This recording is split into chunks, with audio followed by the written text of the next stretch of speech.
afternoon, ladies and gentlemen. It is 3:03 on Wednesday, August 20th. It's my honor and privilege to welcome you to the Tallahassee City Commission meeting. I would like to call this meeting to order. Colleagues, before we get started, I know that Commissioner Porter is not well and is calling it in. Do I have a motion for her to participate telephonically? Second. Properly moved by the Mayor Pro Tem, seconded by Commissioner Richardson. Any discussion? All those in favor signify by saying aye. Aye. All those opposed, passes 4-0. Commissioner Porter, are you with us? Yes, thank you, Mr. Mayor. Excellent. We hope you feel better.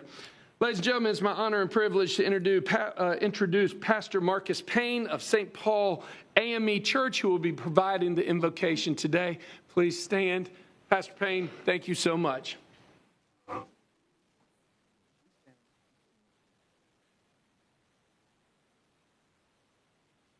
Let us pray. O God, how excellent is your holy name. Yeah. Lord, we come before you this afternoon with thanksgiving in our hearts. We thank you for being a God of love, a God who is with us even now in this very moment. The word reminds us that you will never leave us nor forsake us. Your grace has brought us safely this far, and your grace will continue to lead us, drawing us closer to you. We thank you for the calling you have placed on each of us to be good stewards of this great city and to love our neighbors as ourselves. Today, God, I lift up thanks for these, your servants whom you have called into public service, from the mayor to the city manager to the city staff, council members, and every volunteer who gives of themselves for the good of others. Thank you for the path of service they have chosen on behalf of all who call this city home. We gather here as individuals from diverse walks of life, each carrying our own burden, joys, hopes, and concerns.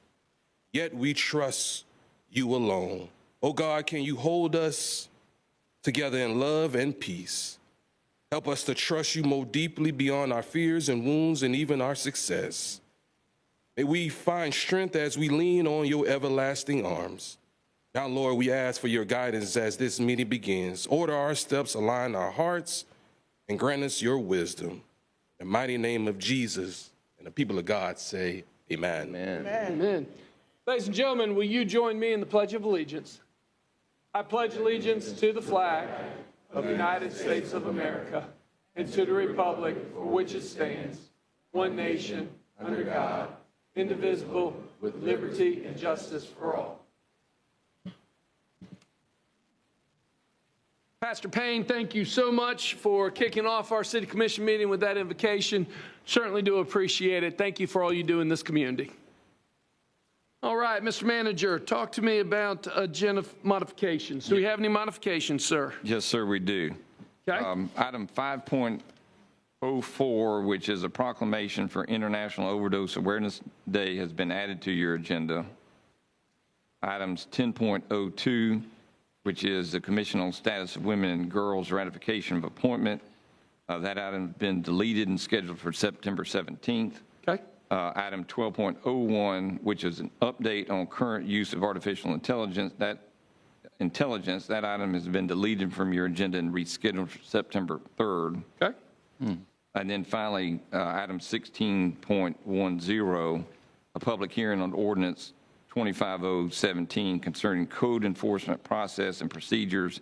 That item has been deleted and will be rescheduled for a later agenda. Sounds good. Finally, one more item, Mr. Mayor. Item 8.01 has been, from your consent agenda, has been pulled at the request of Commissioner Porter. That item is approval to accept and expend funds from 2 Department of Juvenile Justice Restorative Justice grants for the Palmer Monroe Teen Center. Okay. All right. Any questions, colleagues? Excellent. Moving on, we have 4 presentations. Colleagues, if you'd like to join me down at the podium.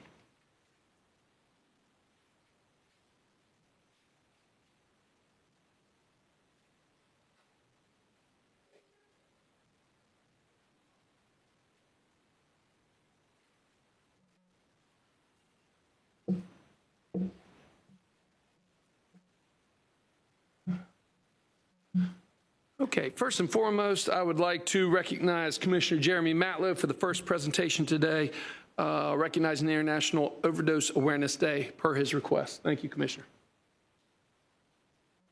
Thank you, Mr. Mayor. I'm going to see, is Kirsten Parrish here with us?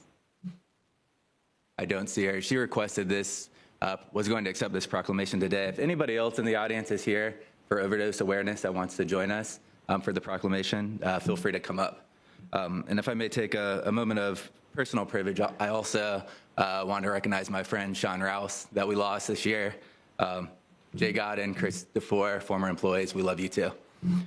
From the governing body of the City of Tallahassee, a proclamation.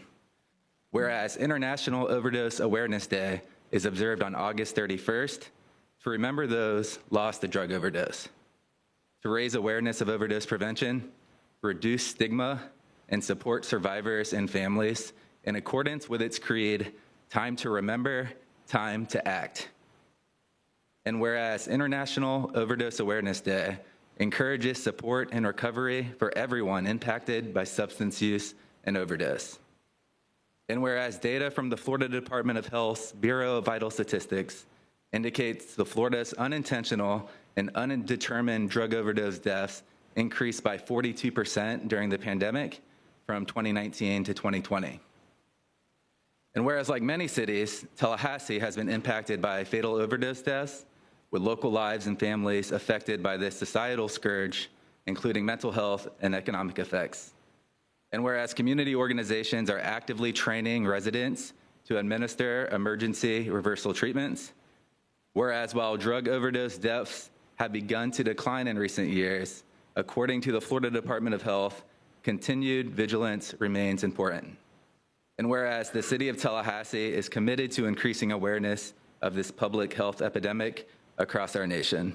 Now, therefore, I, Commissioner Matlow, on behalf of John E. Daly and the City of Tallahassee, hereby recognize August 31st, 2025 as International Overdose Awareness Day.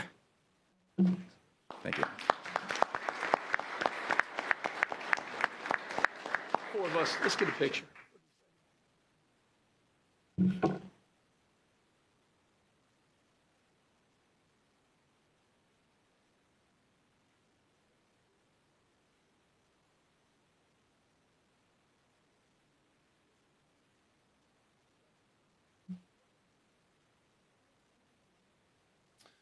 All right, ladies and gentlemen, for our second presentation today, we have a proclamation recognizing our amazing fleet department for their national award. I'd like to ask Jeff Shepard and the amazing fleet department team of the City of Tallahassee, come on down, let us celebrate you.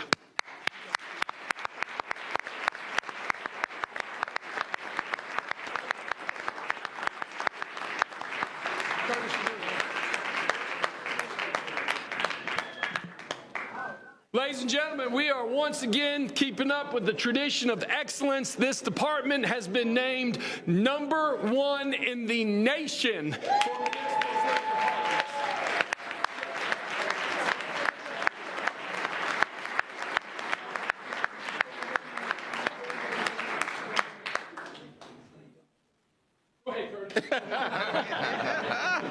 On behalf of the mayor, I tell you I am ecstatic to present this proclamation to the men and women of our fleet department. You are what makes Tallahassee that part of that all-America city that she has been named now for the third time. And we just want you to know how much we appreciate what you do. And this recognition, this national recognition is a symbol of what we all have sometimes taken for granted, but know is important in our community. And so with that, I'd like to read the proclamation and present it. Who's going to be accepting? Jeff. Jeff? Okay, all right. The proclamation reads, whereas the City of Tallahassee has achieved recognition as the #1 leading fleet in the nation for 2025, and whereas this prestigious honor celebrates excellence in fleet operations, with Tallahassee earning the top spot as the best in the industry for its leadership, commitment to efficiency and innovation, and clear future-focused vision. And whereas this recognition adds to the many accolades the city's Fleet Management Department has earned over the last 5 years, including but not limited to being one of the 100 best fleets in the Americas and earning Green Fleet Awards. And whereas the Fleet Management Department has adopted cutting-edge technology and implemented enhanced sustainability measures, including a robust preventive maintenance program that reduces fuel use and emissions. And whereas the Fleet Management Department is a vital part of the city's operational backbone, maintaining nearly 3,000 vehicles and equipment that log over 1.1 million miles each month as they support essential services from public safety and utilities to parks. And whereas the Fleet Management Department has been instrumental as emergency response efforts, even traveling with mutual aid crews to assist other communities with disaster recovery. And whereas the Fleet Management Department has been instrumental to emergency response efforts, even traveling, I just said that, okay. And whereas the high caliber of service provided by the Fleet Management Department is a direct reflection of the immense professional knowledge, skills, and dedication of its employees. Now, therefore, I, John Daly, by the authority vested in me as mayor of the City of Tallahassee, do hereby recognize the City of Tallahassee Fleet Management Department, and in so doing, encourage everyone to join in celebrating their exemplary work, steadfast dedication, and impressive achievements. Congratulations.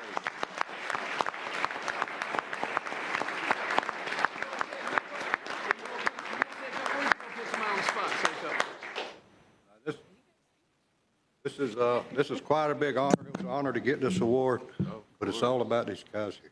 Yes. The hard work they do every day, the training they do, the stuff they go through. They go out at night, keep trucks going. They just steadily go, go, go. They never stop. Every last one of them. That's all about these guys. Absolutely. Thank you.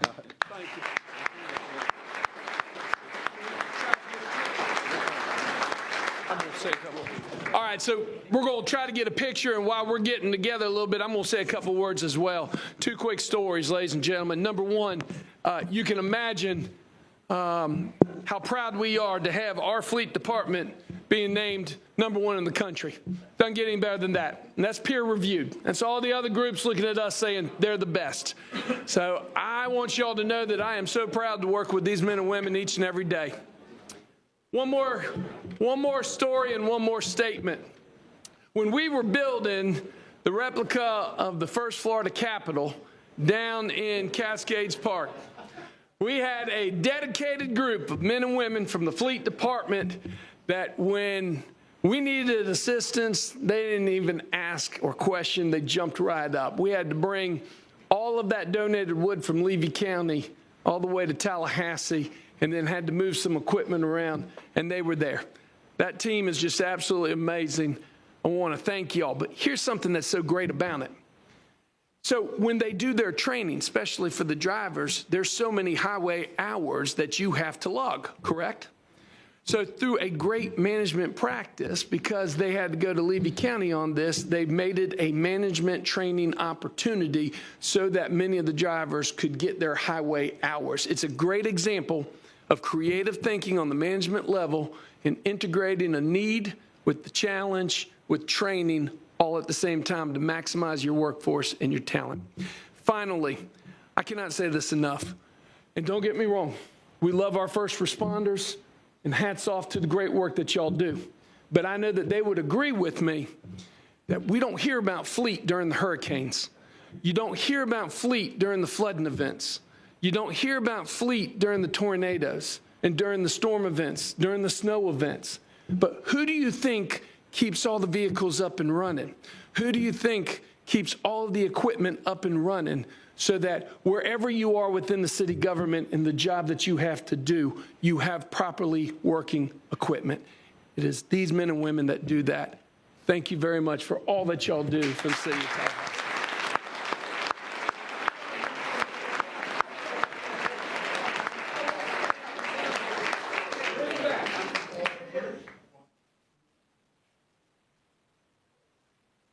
Awesome. Thank y'all.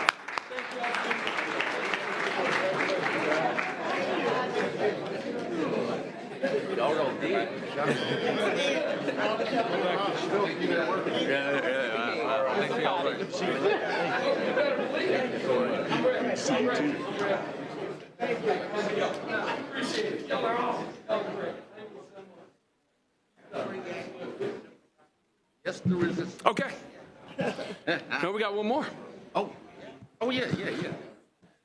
While we're at it, while we're celebrating #1 in the nation, we also have been named in the past the #1 public electric utility in the nation. And to present a special proclamation, Commissioner Diane Williams-Cox, let's invite, I believe we have the Florida Municipal Electric Association that's with us. Amy, come on down. And of course, Tony Gillian and the amazing team from Electric Underground that's here as well. Come join us. Hey, how are you?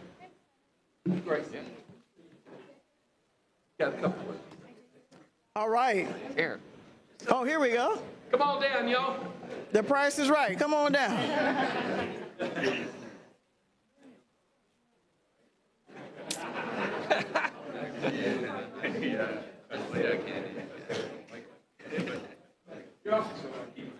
All right.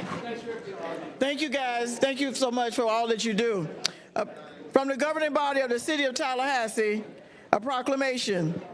Whereas the City of Tallahassee was honored by the Florida Municipal Power Agency for delivering enhanced reliability to its customers, receiving 2 2025 Florida Public Power Reliability Awards, including the Momentum Award, which recognizes the utility with the greatest percentage decrease in annual average outage duration.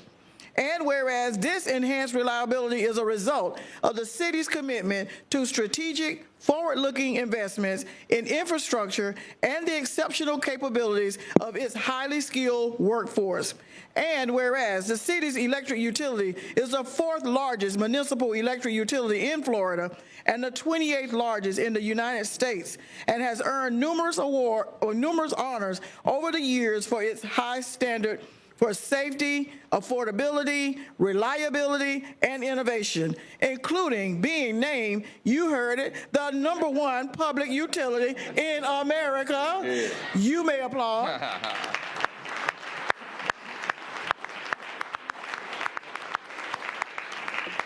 And whereas, continuing this legacy of industry leadership, Electric and Gas General Manager Tony Gillian was recently elected Vice President of the Florida Municipal Electric Association Board of Directors, which supports FMA's 33 public power communities across Florida that collectively serve more than 4 million residential and business customers. And whereas the city continues to prepare for the energy demands of the future through focused infrastructure investments, employee training, and an established framework to work us toward a 100% net clean renewable energy future through measurable action and community participation. And whereas a talented team of more than 300 City of Tallahassee electric and gas employees ensure the reliable delivery of electricity that supports Tallahassee's unparalleled quality of life. Now, therefore, I, John E. Daly, by the authority vested in me as mayor of the City of Tallahassee, do recognize City of Tallahassee electric utility, and in so doing, encourage everyone to join in celebrating their industry-leading commitment to exceptional service delivery. Congratulations. Yeah. Congratulations.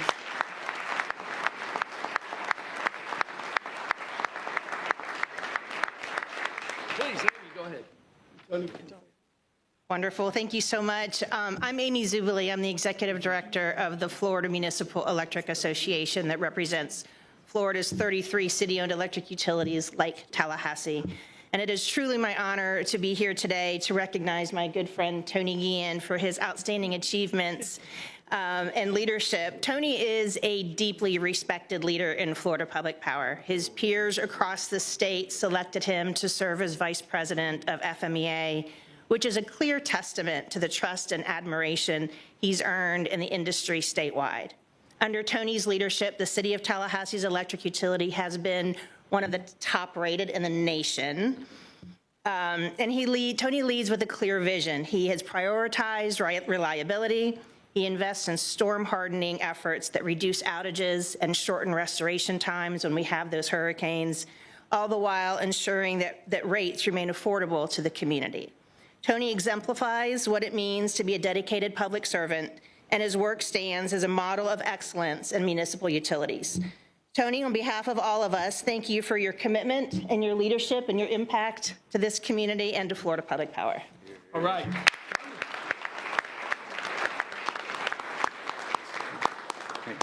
Thank you, Amy.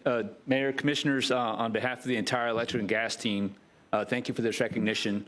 I think Jeff put it best. These recognitions aren't about us. It's about our team. These folks are 300 employees, and also about the teamwork within the city. I'd be remiss if I didn't mention it, but we can't do our work without the support we get from our amazing fleet department and the work they do for us every day, not just when we get into storms. Every day we focus on our mission of making improving the lives of the citizens, and we do that by being leaders within the community, our organization, and the industry. And this is just a reflection of that work. So again, thank you to the City Commission, City Manager, and other appointed officials for all the support that you guys give us every day. Thank you.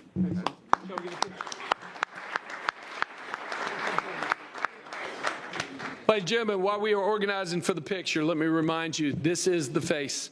These are the men and women, or they represent the entire department that did the amazing job during the storms. And during the past 3 storms, we've had nearly a 95, 96% restoration rate. What, gentlemen, within 24 hours, 24 hours after the storm, which is absolutely amazing. Our team, year after year after year, is ranked one of the best in the country. Over the past 30 years, our community has reduced our carbon emissions by 90%. Let me remind you, if we were a small country, we would have surpassed the Kyoto Protocol and the Paris Accord before any nation in the world ratified it. We generate per capita as a community. We're one of the top leaders of solar production in the United States of America. You are true leaders, and I know that other departments from across the United States and, quite frankly, across the world look to you on how to do it the best. Thank you so much for everything that y'all do.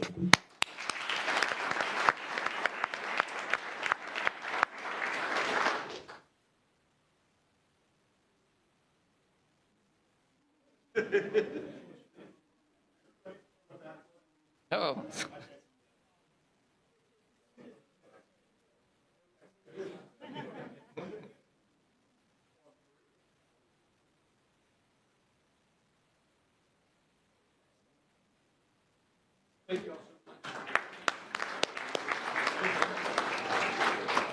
And while she is returning to her seat as well, I want to personally thank Amy Zubili, who I have known for over 30 years, for the great work that y'all do at the Florida Municipal Electric Association, representing all of the public electric association units across the state of Florida. Thank you so much for everything you do. And when the storms come, I want you to know we recognize the role that you play in helping other communities or our community bring assistance. So thank you so much, and please tell your team how much we appreciate it. We're going to end on a high note. I want all of my friends and neighbors that participated in the All-American City competition to please come forward and join me here. Yeah.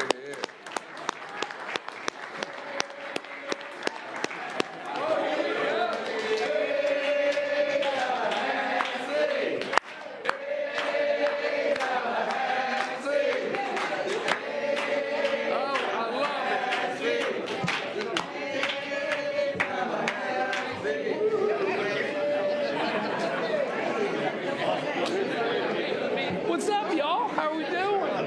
What's going on? You all right? What's going on? Y'all stand right here.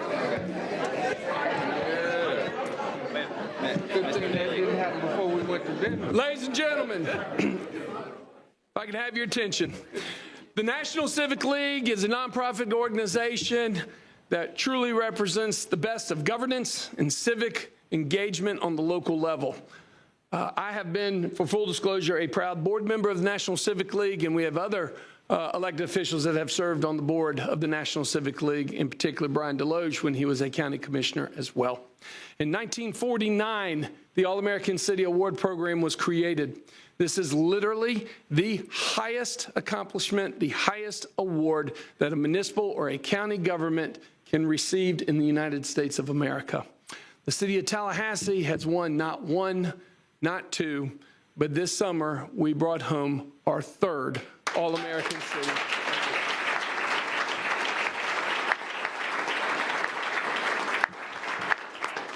If we may, we have a brief 1 to 2 minute video presentation that we'd like to show real quick.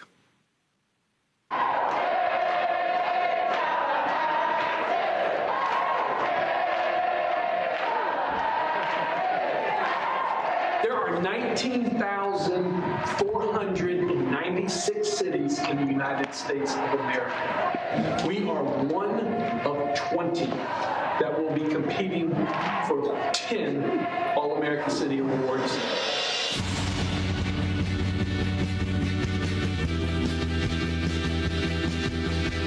Coming to you from Florida's vibrant, inclusive, sustainable capital city, welcome to Tallahassee. Mayor Sean Daly! Our families have saved over 30% on their utility bill. We had pop-up community events at schools and community centers. Where the people were, that's where we went to engage them. Over 90% of our residents live within a 10-minute walk of either a park or a green space. We're pleased to announce the All-America City Award recipients for 2025. I'm not sure we're going to be able to hear this city's magnetic city.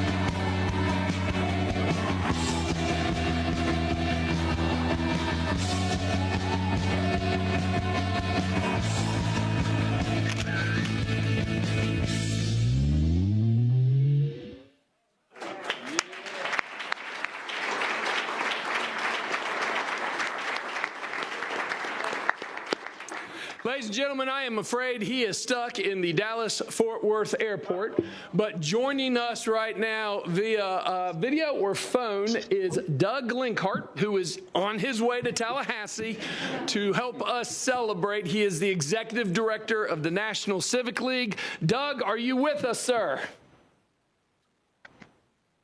Yes, sir, Mayor Daley. I don't know if you can see me. Can you hear me? We can definitely hear you, and we are working on video. The floor is yours, sir. Okay, well, it's great to be with you, Mayor and Commissioners, and I'm sorry not to be there in person. Unfortunately, I got to Dallas from Denver and got stuck in a thunderstorm, so it delayed my flight to the point where I'd be there only for supper time. So I did want to say that it's such a pleasure to be with Tallahassee for your third All-America City win. What an incredible milestone. Earlier this summer, the National Civic League gathered communities from across the country in Denver for the 76th All-America City Award event. Each year, this award honors 10 communities that are using inclusive civic engagement to tackle complex challenges and build stronger, more resilient places to live. I don't know, do you have my video yet? Is it working? Oh, there it goes. It is working. So this year's theme was environmental sustainability, specifically how communities are advancing sustainability through inclusive community engagement. And Tallahassee stood out from the very beginning. The city submitted a powerful application in March and that spotlighted the collaborative creation of the Clean Energy Plan, the Southside Action Plan, and as well as your 100 Parks Plan. And from there, an independent panel of subject matter experts took a close look at all the applications. And what they found in Tallahassee stood out. Robust partnerships with educational institutions, a palpable spirit of volunteerism, and innovative programs like Tempo that break the cycle of poverty and crime. Based on that strong foundation, Tallahassee was invited to join 19 other finalists in Denver this June. The finalist teams brought together residents, youth, nonprofit leaders, local government officials, and businesses to share the story of their work. The energy in Denver was electric, or some might say magnetic. and much of that was thanks to the enthusiasm from that the Tallahassee team brought to the event. The audience loved seeing such a big delegation with so much commitment, complete with a band. And we appreciate your attention to and watching the other communities as they shared strategies, learned from each other, and made real connections. And then each community took the stage to present their stories to a jury of national civic leaders. And I'll tell you, the Tallahassee delegation barely fit on the stage. It was so large. The jury was especially moved by Tallahassee's strong commitment to ensuring equitable access to green space, the strength of stakeholder partnerships as evidenced by the diversity of Tallahassee's delegation, and the innovative and forward-thinking solutions to environmental sustainability. As you look ahead, we encourage Tallahassee to stay the course, especially when deep, equitable community engagement isn't trending or when the political winds shift around the country. These are the moments where commitment matters most. The National Civic League stands ready to support you as you continue to innovate in local governance and shape a democracy that meets the real needs and aspirations of Tallahasseans. So on behalf of the jury and the National Civic League, it's my honor to present Tallahassee with the 2025 All-America City Award, your number 3. And congratulations on this well-earned recognition, and thank you to everyone who plays a role in making Tallahassee a model of civic engagement and environmental leadership. Doug, thank you so much.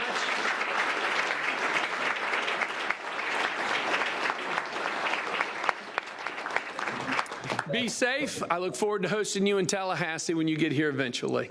Thanks for joining us. Yes, I'll try to make it down there.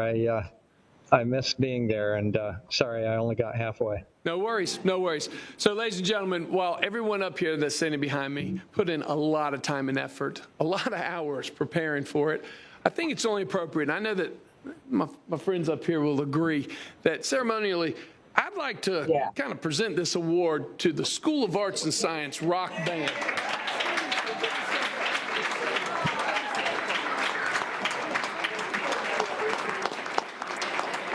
Come on over. So as part of the presentation, we had a lot of fun, and we literally had our own rock band from the middle school come out. And to say that they brought the house down would be an understatement. And I'm just so proud. I speak for everyone how proud we are of each and every one of you. You are talented, you're wonderful, you're great. Thank you. I have asked 3 individuals to provide very brief comments based on their experience, Ms. Talithia Edwards and Mr. Greg Tish, and a representative from the band as well. So if you will bear with us as we're taking pictures. Talithia, come forward, please, and share a little bit about your experience. Thank you, Mayor. It was a great opportunity to be able to travel with this amazing delegation to represent our city. I already know I live in one of the greatest communities, but what was so even more amazing is to join 19 other communities with individuals who love their cities just as much as we love our city and is working just as hard. But we developed a new community, which is this delegation that we're here, a group of public-private partnerships along with youth, and we ranged the scale in age. And so when we sat down and we talked and we had lunch and breakouts and danced together, we learned about each other, but even more about what we do in this community and how do we come back home and continue to make it a great all-American city. So thank you again for having me. Thank you. Talithia said it all, that, we came together, we got to go out and represent our great city, and we were not the largest group that was out there. So there were other Statesboro, Georgia, Akron, that they also brought out and get to see the love that they had. But one of the things that not only getting to go out to represent our fine city, as each of us did, is now that I know that if I ever get separated from anybody ever for the rest of my life in Tallahassee, all I have to do is go, "Hey, neighbor!" hear everybody yell, "Hey, neighbor," back. So to each of you, I'm so honored to be a part of something so special with each of you. Thank you so much. Thanks, and Greg. thank you guys.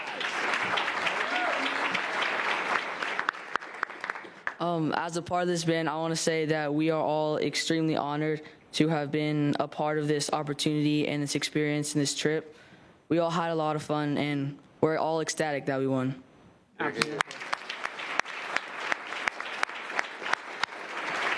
Okay, so in closing, I don't know how we're going to do this, but we're going to bring everybody around, maybe get the... Y'all remember how we took the picture earlier? Yeah. All right, we're going to recreate that right here. That's what I'm talking about,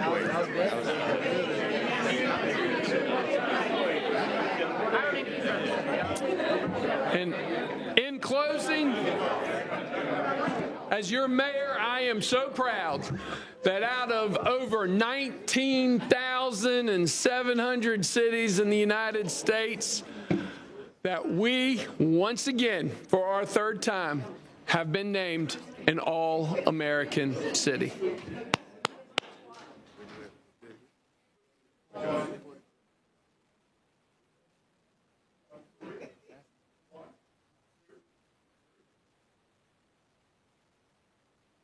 Awesome. Thank y'all.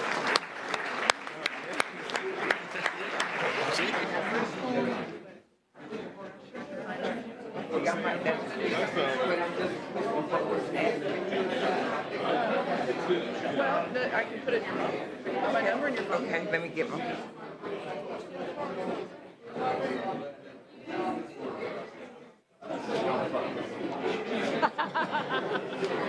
Really? I was going to say, why?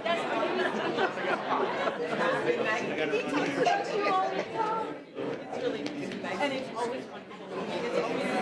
Appreciate it. I am so proud. Matter of fact, you ain't go get mine. I do. Yeah. Yes, please. That's great. That's great.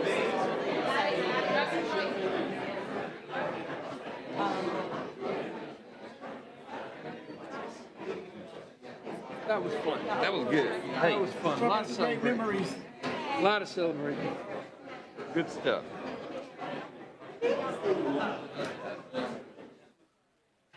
As everyone is filing out and we're getting back to the business, let me take a second also to recognize our public information team. Where is the PIO office? Raise your hand. Allison, I know you're running around here. Behind the column. Behind the column. So, ladies and gentlemen, not only did we bring home the All-American City Award, but our public information office also brought home the #1 national award for the best social media campaign around the All-American cities, which is a huge honor because there's only one community in the nation that wins that one. Allison Ferris, hats off to you and Lizzie and Leah and everybody, Devin, that did an amazing job. Thank you. Once again, y'all rise to the occasion. We appreciate it. Okay, we have no more presentation. We are on announcements. Any announcements to come before the City Commission by other governmental entities? No, sir. Okay, we are on the consent agenda. We have one item from consent that has been pulled. That would be 8.01 that we'll get to. Are there any other consent items that have been pulled? No, sir. Mr. Clerk, do we have any public comment on any consent agenda items? No, sir. Okay, so ladies and gentlemen, we are on items 8.02 through 8.08. Move approval of the consent agenda. It's been properly moved by Commissioner Richardson. Is there a second? Seconded by the Mayor Pro Tem. Any further comment? Seeing none. All those in favor signify by saying aye. Aye. All those opposed? Passes unanimously 5-0 with Commissioner Porter online. Commissioner Porter, are you still with us? Yes, Mr. Mayor. Excellent. We are now on item 8.01. Mr. Manager. Thank you, Mr. Mayor. This item involves the expending of funds from 2 Department of Juvenile Justice Restorative Justice grants for the Palmer Monroe Teen Center. Ashley Edwards, our Parks and Recreation Neighborhood Affairs Director, is here to answer questions. Option 1 is we're seeking your approval to accept the 2 grants. in the amount of $511,500 and authorize expenditure of funds by the Palmer Monroe Teen Center. Excellent. Do we have any public comment on this item, Mr. Clerk? No, sir. Okay, Commissioner Porter, you pulled the item. You have the floor. Thank you, Mr. Mayor, and I'll move option 1 that we approve acceptance. I just wanted to pull the item because to highlight this is just one of the most incredible programs and partnerships that the city has. I've heard incredible things about the Community Connections program. I've followed it throughout the years, and I just, when I saw it on consent, I wanted to make sure that it was highlighted because it's a really great program. So that's all that I wanted to say. I wanted to congratulate everyone involved and move option 1. Excellent. It's been probably moved by Commissioner Porter, seconded by the Mayor Pro Tem. Any further discussion? Seeing none, all those in favor signify by saying aye. Aye. All those opposed? Passes unanimously with Commissioner Porter. How do we want to record this? Instead of all night saying with Commissioner Porter, can I just say passes unanimously? Yes. Okay, passes unanimously 5-0. Excellent. Okay, we are done with the consent agenda. We are on item number 10.01. Mr. Treasurer Clerk. Thank you, Mayor. Item 10.01 is an appointment to the Board of Adjustments and Appeals. Jeremy Floyd has served a term which recently expired. He's eligible and interested in reappointment to a term that would commence today upon approval and expire on June 30th of 2028. Excellent. Do we have any public comment on this item? We do not. Colleagues? Move for option 1. Been properly moved by the Mayor Pro Tem, seconded by Commissioner Richardson. Any further discussion? Seeing none, all those in favor? Aye. Aye. Signify by, okay. All those opposed? Passes unanimously 5-0. 10.02 has been deleted. 10.03, Mr. Clerk. Thank you, Mayor. Item 10.03 is another appointment item. In this case, the Canopy Road Committee has multiple members, obviously. 4 are from the city, 4 are from the county, and then the city and the county each have one commissioner who serves as the commission liaison to that committee. At present, Commissioner Richardson has previously served, and at this time, we need a new representative from the city commission to serve on the Canopy Road Citizen Committee. That is available for you to make a choice from amongst yourselves as to who that might be, or ask for more information if you need it. So we do not have any applications for it? This is not a position for citizen applications. This is the citizen members are on the Canopy Road Committee are occupied, but there is also a member of the committee which comes from the city commission. Has anybody formally allowed you to know that they're interested in serving in that? No one has. No, sir. I'm sorry. I apologize. Is anybody interested? I'll do it. Mayor Pro Tem? I move that the Mayor Pro Tem be appointed to the Canopy Road Citizen Committee. Excellent. Sounds great. Is there a second? Second. Seconded by Commissioner Matlow. Are you willing to accept? I'm willing to accept. Okay. Quick. All those in favor signify by saying aye. Aye. Aye. All those opposed? No, seriously, thank you for serving. Passes unanimously 5-0. We are on 10.04, Mr. Clerk. Thank you, Mayor.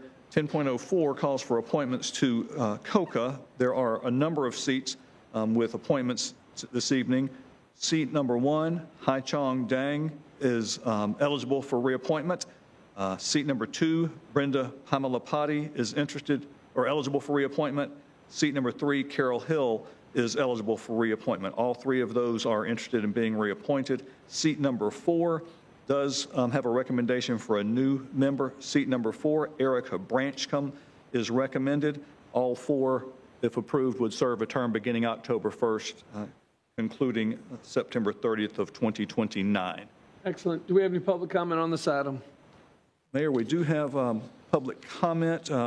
Both Brenda Pamalapati and Erica Branchcombe are here. So if you'd like to hear from them before you vote. All right. You're more than welcome to come join us if you would like. So if you just come to the microphone right here in the middle. Your name and address, please. You have 3 minutes. My name is Brenda Pamalapati.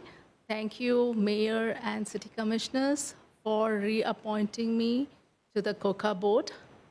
I truly appreciate your commitment for prioritizing art and culture in our community. the art and culture is vital for our mental and emotional health. If we support and support creativity in our community, we can create a stronger individuals, more safer neighborhoods, and a vibrant future.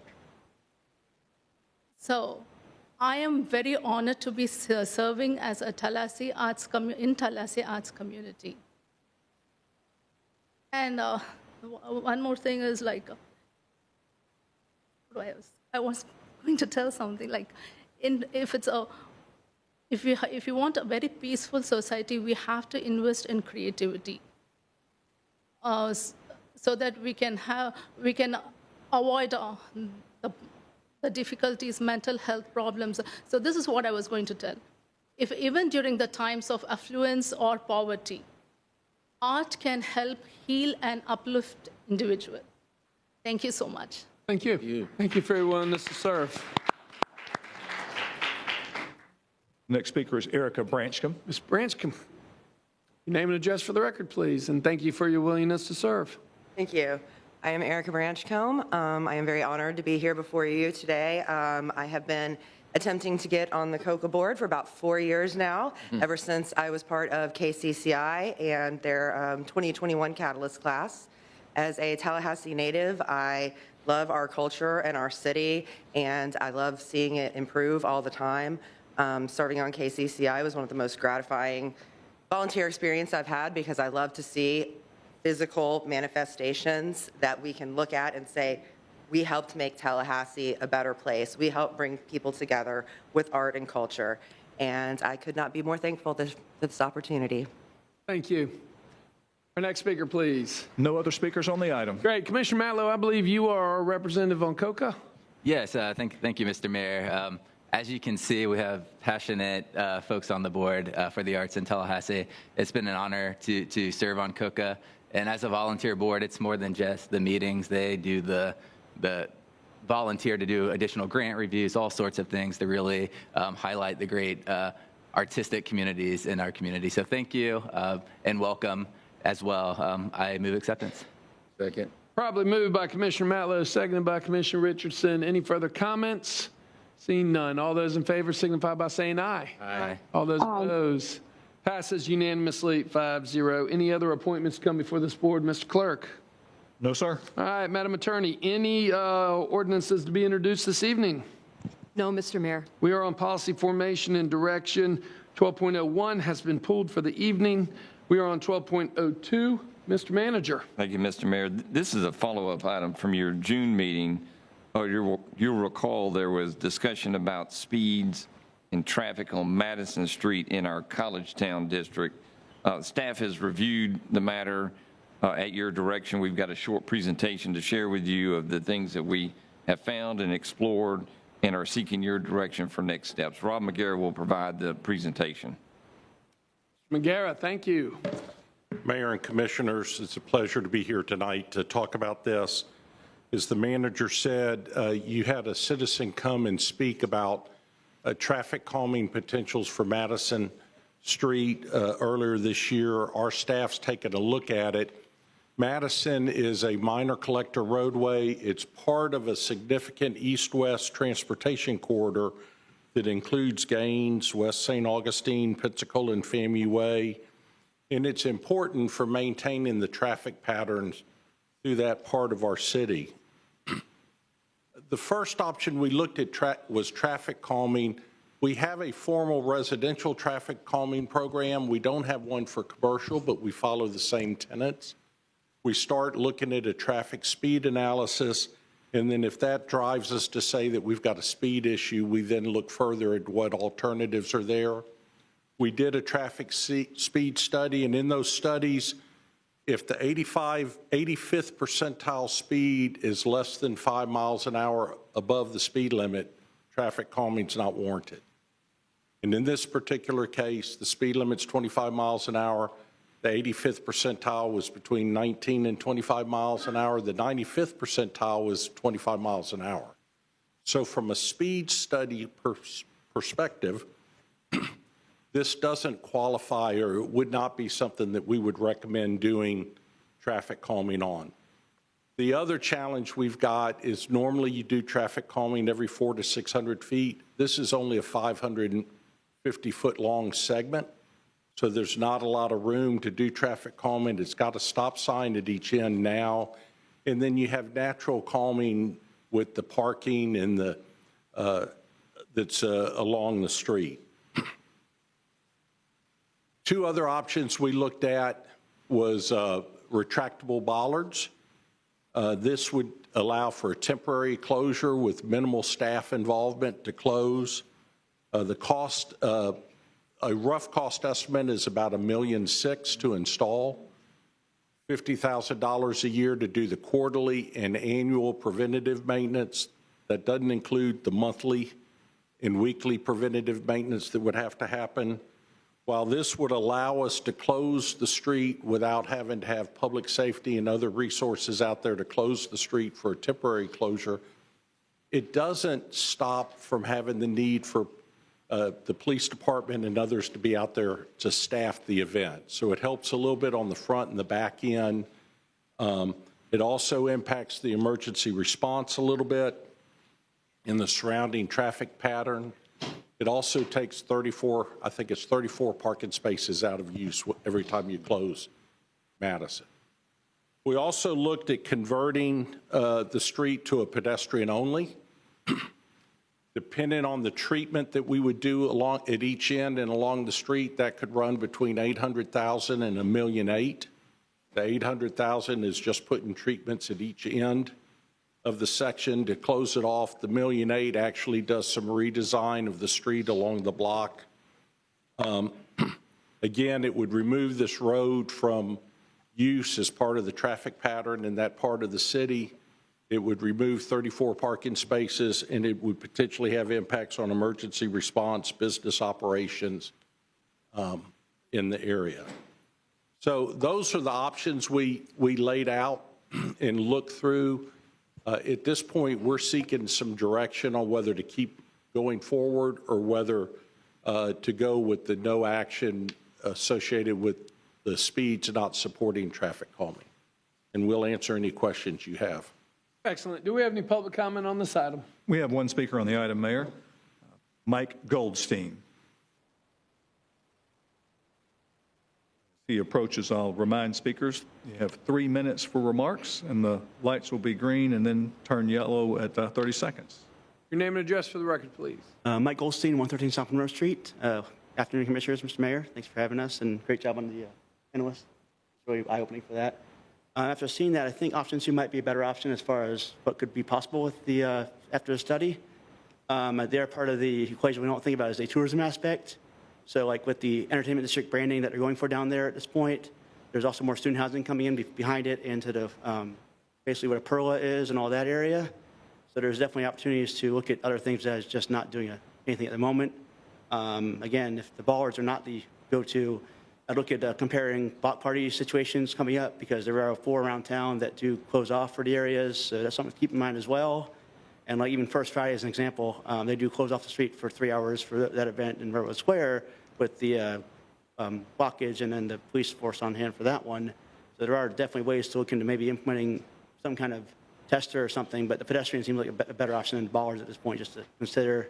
And with, again, the students coming in more often now, the block parties are an outlier, but you want to use it as an example with football game days coming up as well. So I know there are those events. And also the Tallahassee Marathon usually ends at Madison Street as well, so it's a blocked off situational scenario for that. Yeah, I think definitely look at doing something, not just letting it stay dormant until next cycle's coming up for more years to just let it happen. And I know this did happen because of that incident in the spring, so that's what brought us up to initially occur. So all I got. Thanks. Next speaker, please. No other speakers on the item. Colleagues, comments? Mr. Matlow.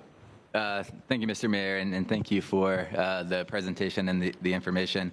I think I would like to look at this in a bigger conversation of the future of our city and where we look at having outdoor, pedestrian-only entertainment districts and commercial corridors. I think this is a great opportunity to do something in College Town. I see the same opportunity outside on Adams Street in downtown Tallahassee and Midtown as well. You know, I think when we have safe places for people to go, particularly families with children. It's nice to have places to go where you don't have to worry about vehicular traffic when you go to these types of entertainment districts. I recognize the concerns that were raised by Mr. Thompson, which I don't think were a consistent speeding issue, but just the dangers of the area, particularly on the larger weekends.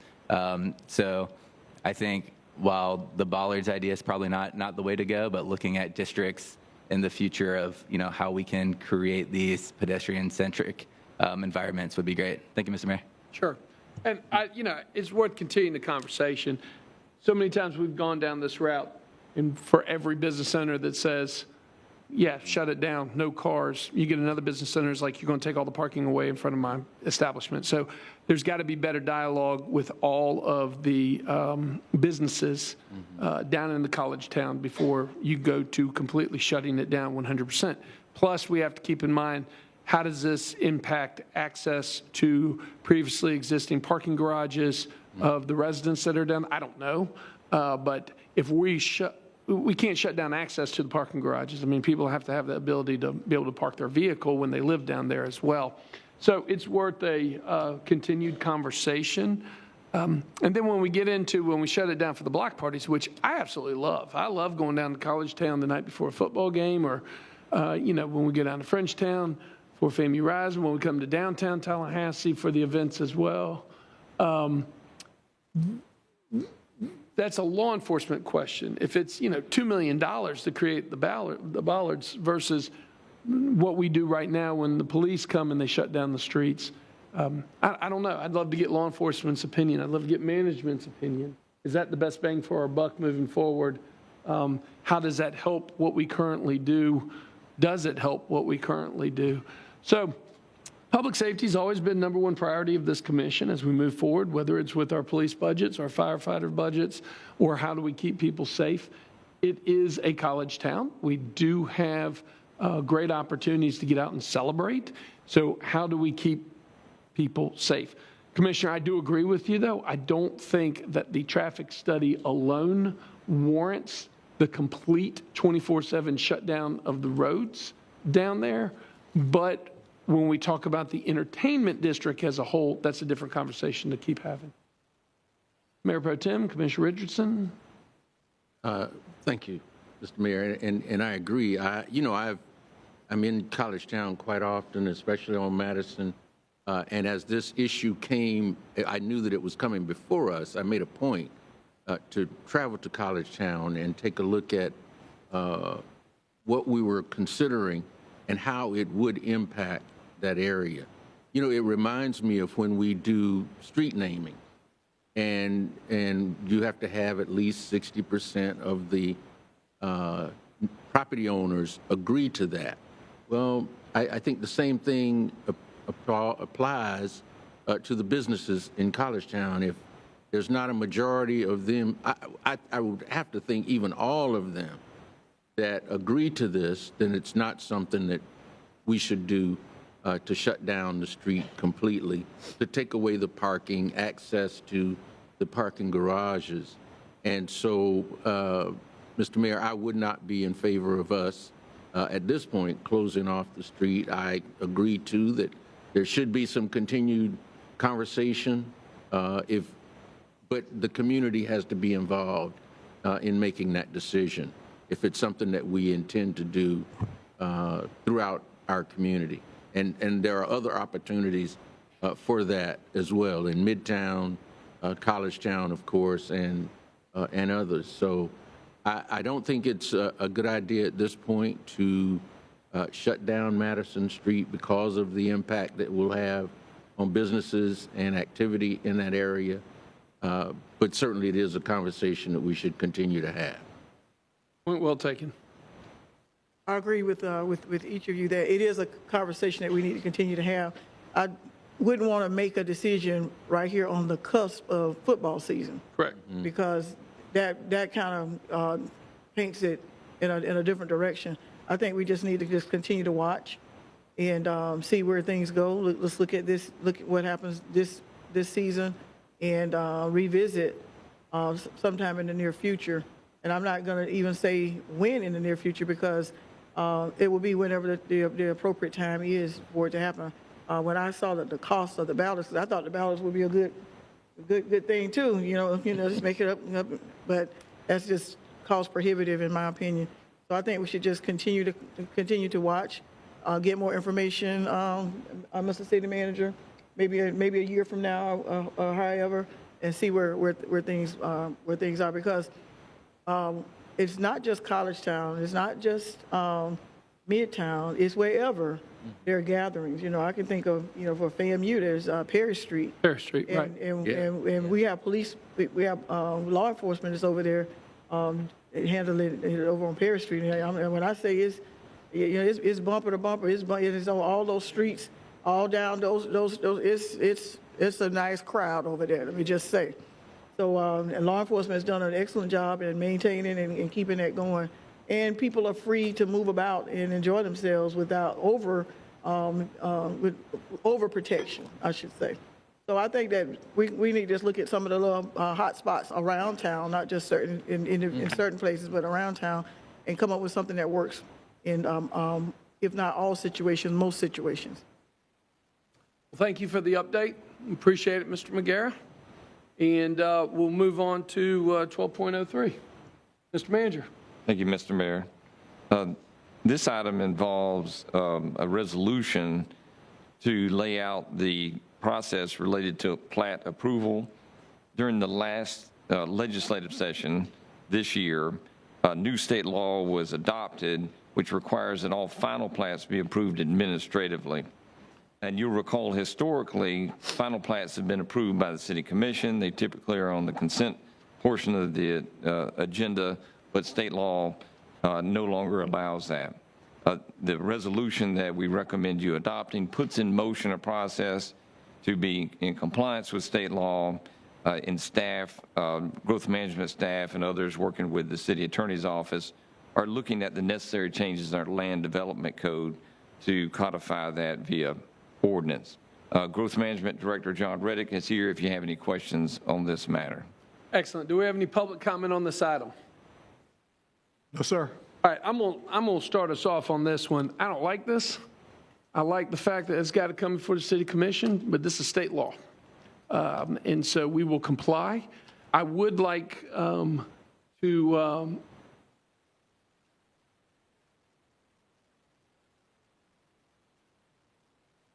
make a motion for option number 1, or I will entertain a motion for option number 1. And then once we take care of the official business, I would love to entertain a second motion, Mr. Manager. Right now, the way how we do it, you obviously let us know what's going on a monthly basis because you put it on the consent agenda for our approval.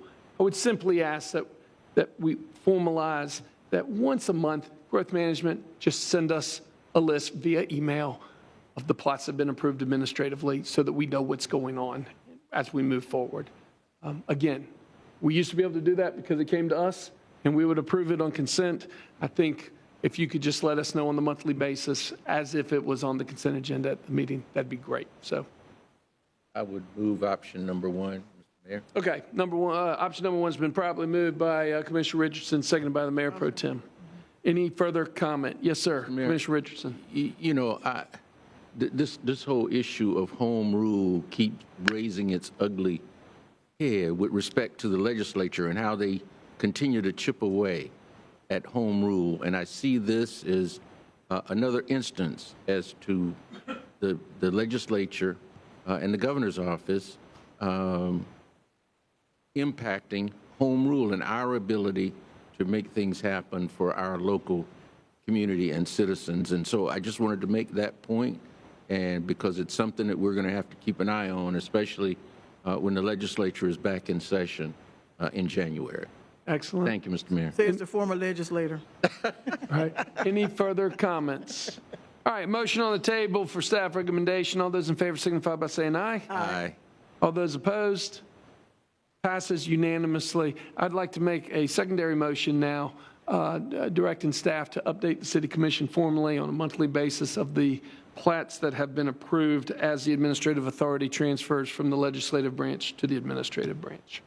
I will second your motion, but I'm going to question, do we need a motion, or can you just direct staff to do that?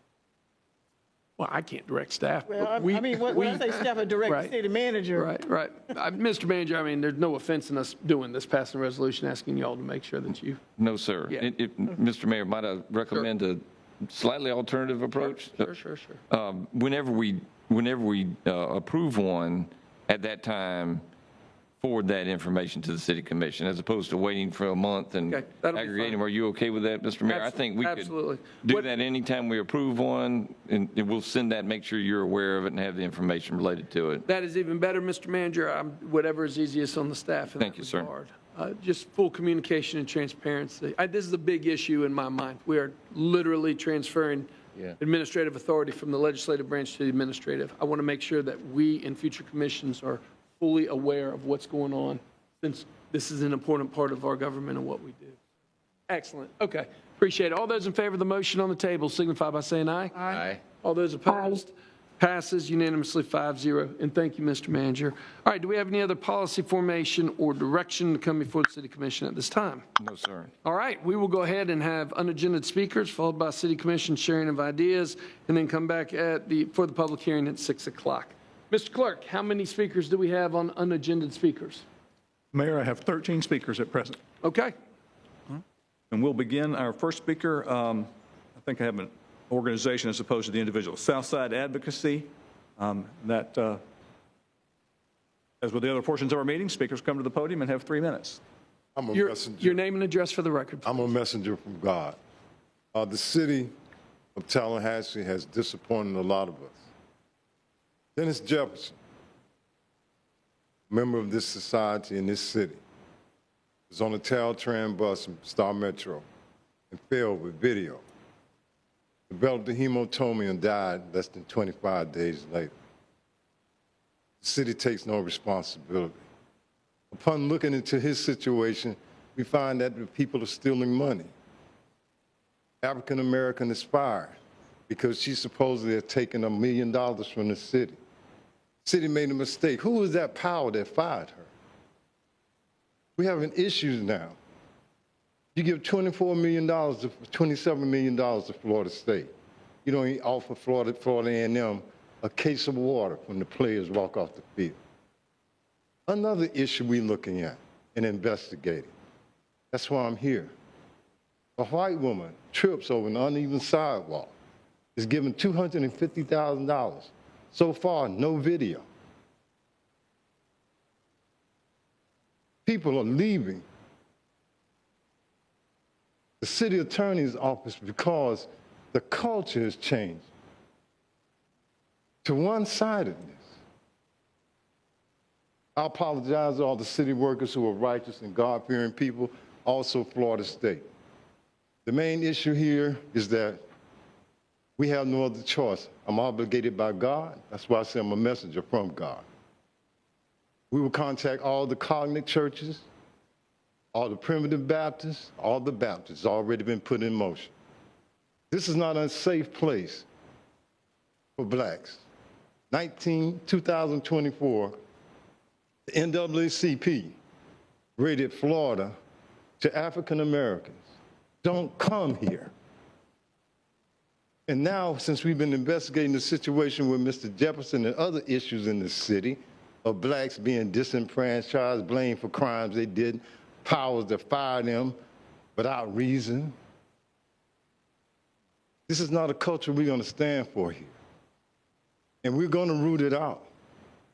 And those who are righteous, I apologize. But we're not going to have African-American young men come here to play across that railroad track. We will contact their parents, grandparents, who's ever necessary. They said I was given more time because I'm an advocacy group. No, sir, each speaker gets 3 minutes. Okay. But we need to change, and we're developing a own council for ourselves to investigate you. Until you do right by Mr. Jefferson, please understand we're not going to stop. Thank you. Our next speaker, please. Next speaker is Cameron Justice. He'll be followed by Connor Wrights. Your name and address for the record, please. Of course. Good afternoon, Commissioners. My name is Cameron Justice. My address is Tallahassee, Florida, First, I know there are a lot of people speaking on the 287G agreement. I just want to say I stand in solidarity with them, and our struggles are connected because at the end of the day, this entire process is about fairness, transparency, and is our government truly accountable to the people? I came here to speak specifically on Ordinance 25013. It was revised and passed on June 11th, 2025, and it requires candidates to be registered electors for 365 days within city limits before qualifying begins. The problem isn't necessarily the ordinance itself, but the process of how it was passed. The 365-day clock started on June 8th, 3 days before the ordinance was even approved. By the time it passed, the qualifying clock was already running. That left candidates with no proper time or a fair opportunity to adjust, and that's just not fair notice. And this isn't just about me, as I speak for a lot of residents here. The thousands of lifelong Tallahassee residents that live just outside of city limits and are affected by the decisions made within this chamber, but they don't get a voice.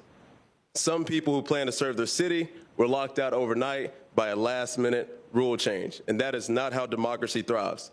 It limits voters' choice, and it leaves too much power in the hands of too much power in too few hands. If this ordinance was really about fairness and improving the process, it would have been passed a lot earlier, giving candidates that time to prepare. That's not transparency, and that's just not how good government works. That's why we need a solution. I'm asking you to amend Ordinance 25013 by changing the residency requirement. The 365-day clock is too restrictive, especially when it was applied retroactively. Reducing it to 180 days gives candidates a fair grace period while still ensuring a genuine connection to the city of Tallahassee. This shouldn't be about protecting incumbents. It's about protecting the integrity of our democracy and making sure the people of Tallahassee have real choices on their ballot. I love Tallahassee. I was born and raised here, and I cannot stand by while our democracy is weakened, especially when it comes to how we vote. People deserve better, and together we can make sure they get it.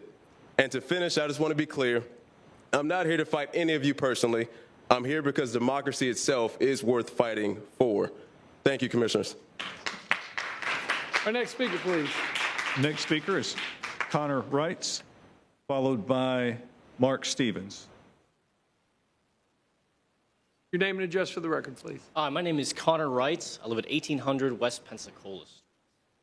I want to thank you all for allowing me to speak today. It's a great privilege.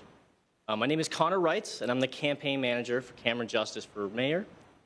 Although I stand here in solidarity with those protesting the 287G agreement, come to propose a simple resolution to an issue that is currently obstructing our campaign and is affecting multiple Tallahassee residents' access to political involvement.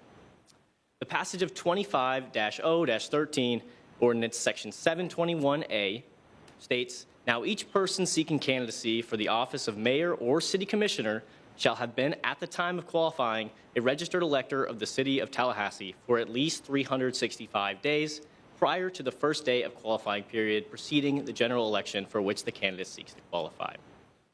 As a young student who knows the struggles of renting and rising housing costs, seeing this ordinance restrict those who might even be lifelong Tallahassee residents from being able to run for city council is disappointing. I understand the need for assurance that those who run for mayor should live in Tallahassee, but this ordinance is far too vague to give that assurance.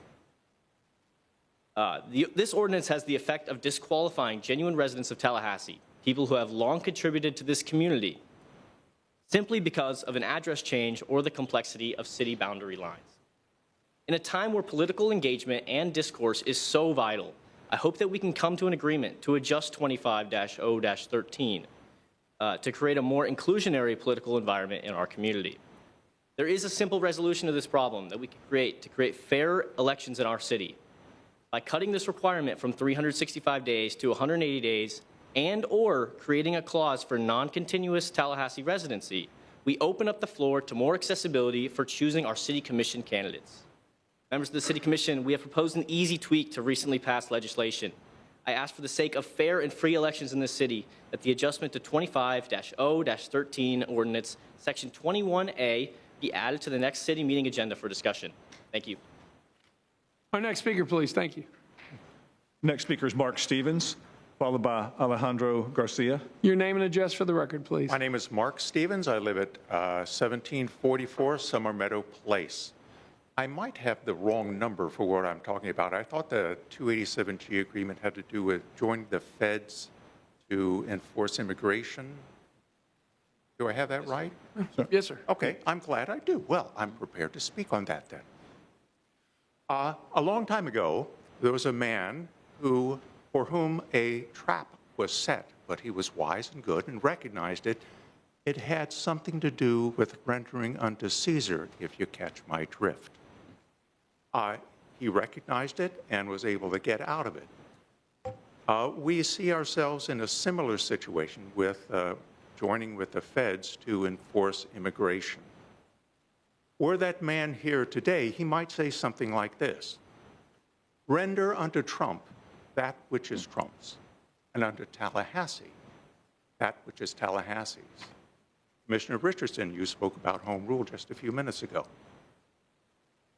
I recommend not sign this agreement with the feds for 3 reasons. Number 1, there was no legal reason to do so. Immigration is a national problem, is a national responsibility, not ours. The legislature in the past session did require counties to join in. Leon County has agreed to sign, but did not require cities to do so. That was withdrawn. We have no legal reason. Number 2, immigrants are beneficial for our community. They work hard and do good work. They pay taxes. They pay sales taxes. They pay property taxes. They live somewhere. They pay utility taxes. And they're our neighbors. This man I was referring to a little while ago spoke about welcoming the stranger. The third reason, and final one, is by far the most important. We have to stop the slow drip of democracy toward authoritarianism. We see it nearly every day now. We see it in universities, in law firms, in the press. You have about 30 seconds. In cities, in museums, and just today, elections. Pressure, economic and political, perhaps, but we should join with other like-minded cities in the state and national. Thank you. Thank you. Our next speaker, please. Next speaker is Alejandro Garcia. He'll be followed by Jonathan Puckett. Your name and address for the record, please. Alejandro Garcia, 433 West 7th Avenue, beautiful French town. First, props for your sterling efforts to make the city greener. I feel as our summers get hotter, any effort toward lessening our carbon footprint should be lauded. Unfortunately, I'm here to speak on a graver matter. Our city law enforcement's continued partnership with ICE through the 287G agreement, which allows local officers on their own initiative to question and detain individuals on suspicion of being undocumented immigrants. I believe I spoke to you all a couple months back stating that this measure would lead to adverse outcomes. Well, lo and behold, here we are months later, and everything we feared would happen has come to pass. We had the infamous May 29th raid, which saw more than 100 construction workers detained by ICE in College Town, some as their families watched as they were loaded onto buses and taken, at the time, who knows where. We've seen U.S. citizens being stopped by law enforcement and unlawfully detained on the basis of their perceived ethnicity. We've seen the opening of a massive detention camp in the Everglades, and now a second facility being planned in Baker, all at enormous cost to the taxpayer and with no other aim, it seems, except to deny these people being held there with adequate access to legal counsel and public scrutiny of what are, by many firsthand accounts, inhumane conditions. We've seen in Tallahassee immigrant community trust in law enforcement plummet, replaced by a climate of fear and uncertainty. People are afraid to leave their homes, go to work, drop their children off. I want to impart on you the reality that this trauma is being inflicted not on hardened felons or habitual lawbreakers, as the government so often asserts sans evidence. Most have no serious record or any criminal record to speak of. Likewise, the distinction between those with legal status and those without is not so cut and dry as you would imagine. Until last year, many of the people who are now being targeted for Roundup had a right to be here. They had TPS status. They came in claiming asylum using the CP1 app. They didn't sneak across the border, any border. Others had student visas and had come to study and enrich their university life. Others to work and build a life for themselves and their families. Almost no one came to be a public burden or to cause trouble. All of that was taken away with one You're at stroke. 30 seconds. Yeah, stroke of the President's Sharpie. The only crime they committed was following the rules and expecting the federal government to act in good faith and give them a fair shake. Think about what that says about us as a country, as a society, that someone else put their faith in us to treat them right, and we betrayed that trust. I don't believe our city officials and employees should have any further part in this malpractice. I once again request and advise that the city withdraw from this agreement. Thank you. Our next speaker, please. Jonathan Puckett, and then Nicholas Moreno. Name and address for the record, please. My name is Jonathan Puckett. I live at 2113 Joyner Drive. I'm going to be speaking today about the TPD and ICE agreements and the failure to see how we can say no. There are ways, the state legislature signing this bill, and they passed it. There are always loopholes around these things. If the City of Tallahassee Police wanted to say no to participating in the 287G agreement with ICE, their legal options are limited and complicated. This is true.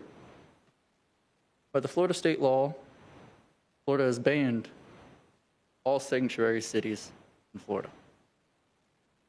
Ways around this agreement, sorry for the long pause, challenge the applicity of the state law mandates to the city police departments, challenge the validity, challenge the resources or the procedural legitimacy of the 287G agreement itself under local government charters or state law requirements, publicly oppose and resist enforcement of the agreement while working through legislative or judicial process to seek replace or changes in the law. Curtis Richardson, you used to work with the state legislature. I'm sure you have friends that can work on that. Y'all all work for the city, people of the city. We all are asking y'all to say no. Please say no. Other than that, pursue legal challenges arguing that mandatory participation violates constitutional or civil right protections. TPD police chief has publicly stated multiple times that he agrees with this agreement, multiple times. It'll protect and that they will only go after violent criminals. This isn't true. I actually myself, with 10 other people and friends walking around Tallahassee, had a recent altercation with Homeland Security and them bothering homeless people near Lake Ella in front of the public. No TPD officer was there. The TPD agreement states that one officer will be there. There was no TPD officer there. College Town, they got raided. How long will that take now?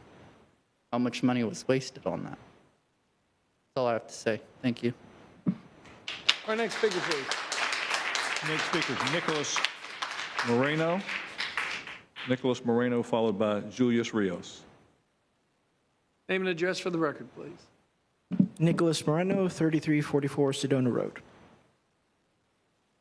Thank you for having me, City Commission. First and foremost, I'm a proud graduate, two-time graduate of FSU. I'm a member of this community and from a family deeply invested here. We work for private and for the state and city. We own businesses, we serve in the military, and we try to be as part of public life as much as possible. I'm proud of how much we've contributed. We are working to fix your clothes, we feed your families, we entertain, we educate. We raise your children, and we even build essential communities and cultural organizations.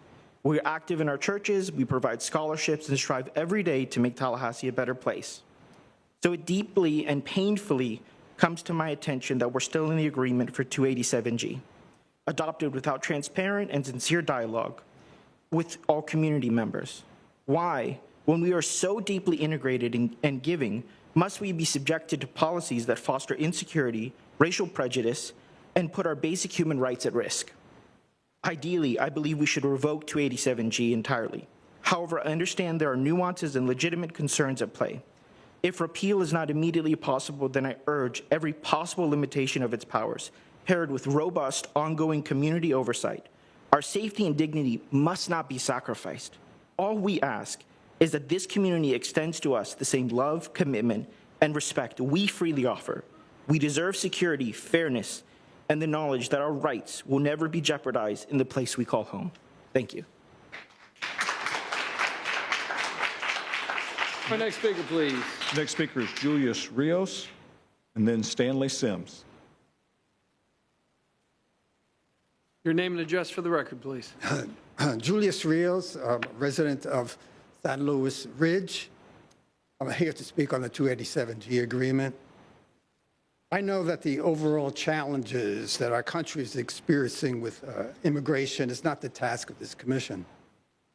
But we can benefit by looking at the bigger picture and at previous waves of immigration in the United States. Actually, the largest wave of immigration was in the early 1900s.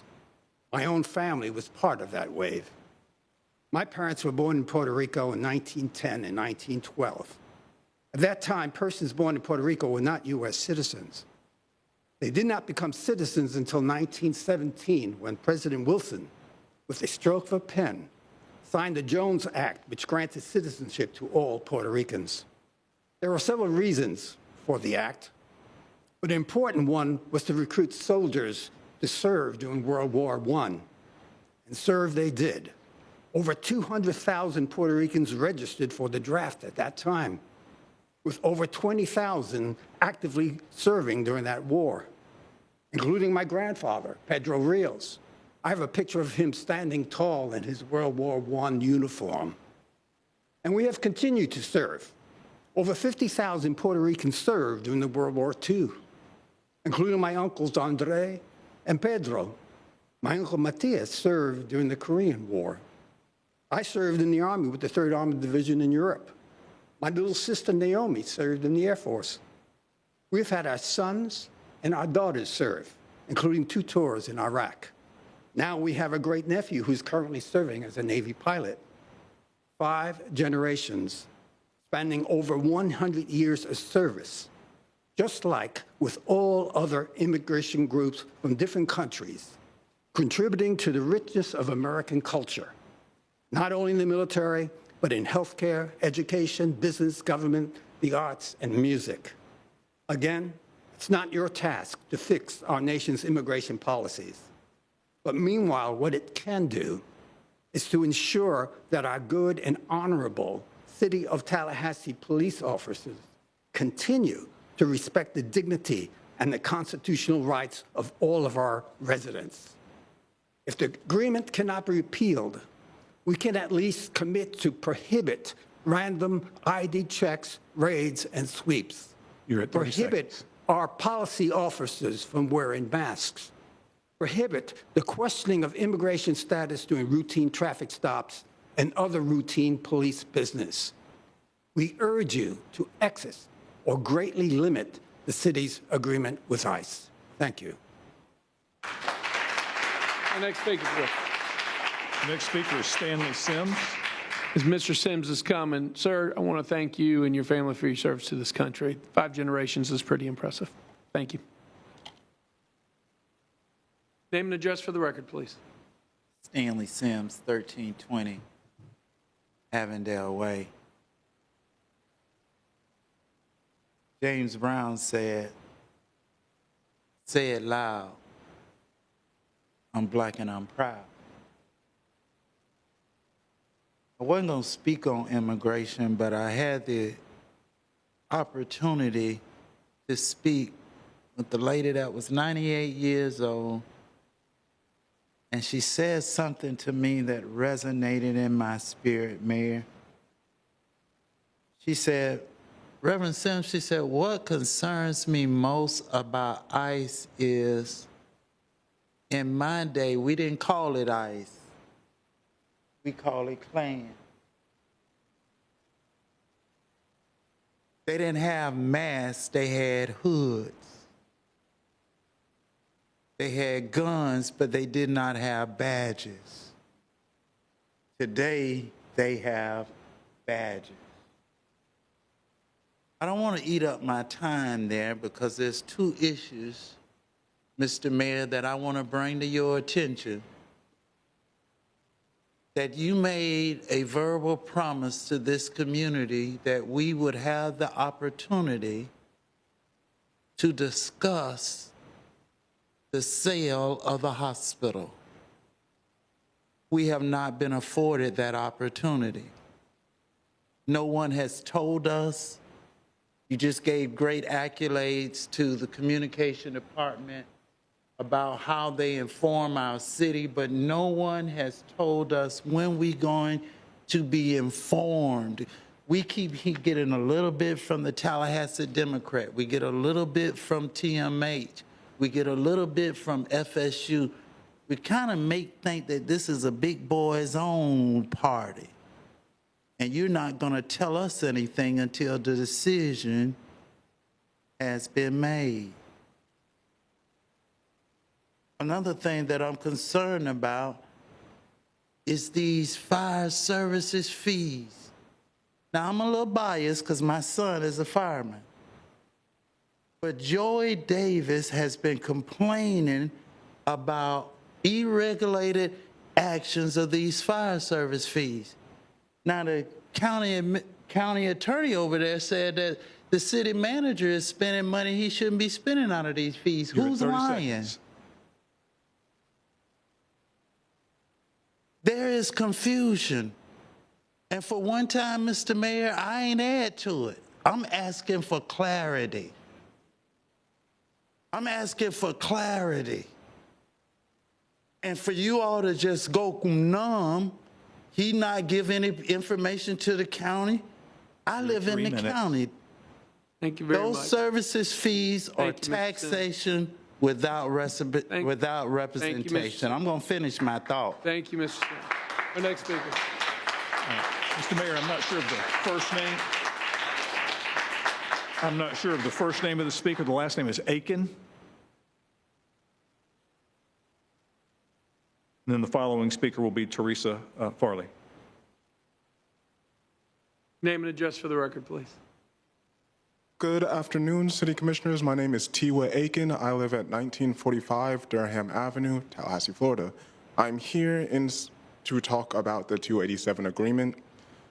I will do my best to offer gray areas in this otherwise no gray areas type thing. I wanted to come to this mic and ask, out of the majority, I wanted to ask you who agrees with kidnapping, because that's what this feels like. I wanted to look you in the eyes and ask if by a show of hands you could tell me who actually thinks this is well by the majority, because we are living in a place in our latest times where we're seeing people get snatched again.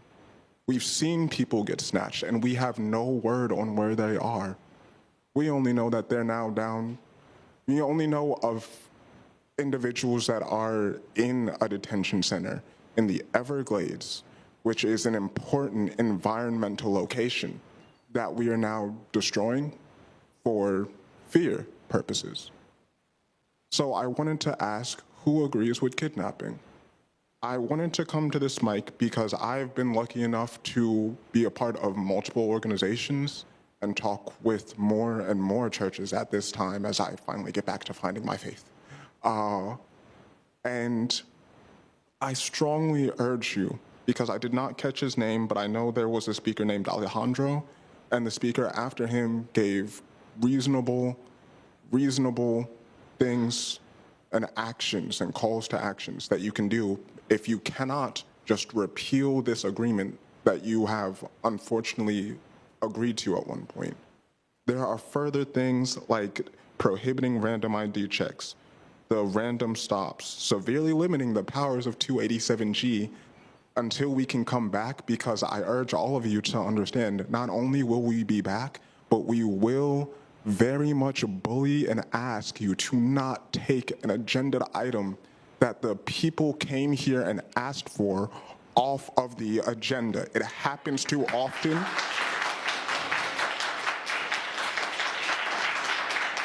I am thankful to be a graduate. I'm thankful to be a lot of things right now, because I am lucky to come out here at 4:38, 3 o'clock really, to sign my name and make sure I got on the thing, and that it's happening earlier than I thought. I thought I was going to be out here at 6 again doing a thing. I see that the time is coming close. Do I have 30 seconds or? 30 seconds, yeah. Oh, thank God. Okay, so I see all of these things. I can't imagine how it is to be someone from Holton Street who finally is like, you know what, there are a lot of things going on. I do want to come down here. And then they finally make it up here, and you tell them, oh, it missed the thing because we took it off.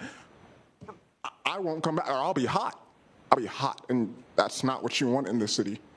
And I say that as a means of bringing the people together rather than division. Thank you. Thank you. Our next speaker, please. Next speaker is Teresa Farley. Teresa Farley, followed by Madeline Bowman. Your name and address for the record, please. Hi, my name is Teresa Farley, and I live at 132 Ferndale Drive. I'm a homeowner, and I have been a Tallahassee citizen since 1977. This is my first time making remarks to you guys because I'm retired now. So I can do whatever I want at 3 p.m. But I'm not seeing a lot of recognition from y'all, anyway, about how disruptive it is when somebody feels strongly about a position to just yank it off the agenda and to have it happen the day before. I was preparing my remarks, and I educated myself on the issue. Actually, my husband did, because he did all the research. And he explained to me that from what we can tell, the 287G agreement was signed by the City of Tallahassee. And it was a decision that was made by the city manager and the chief of police. My first question is, how do they have the authority to do that without you guys discussing it?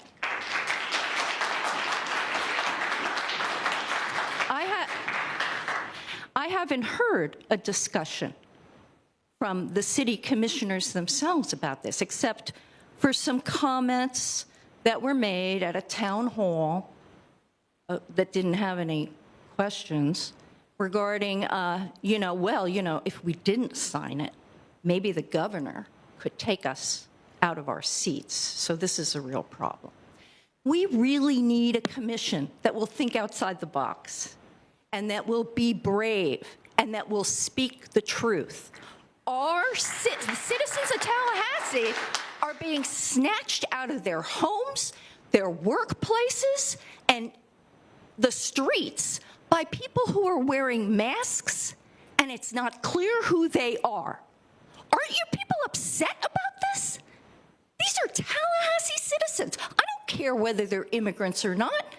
All of you, or many of you, are probably sons and daughters of immigrants, as I am, as my spouse, as many people here. This is a country of immigrants.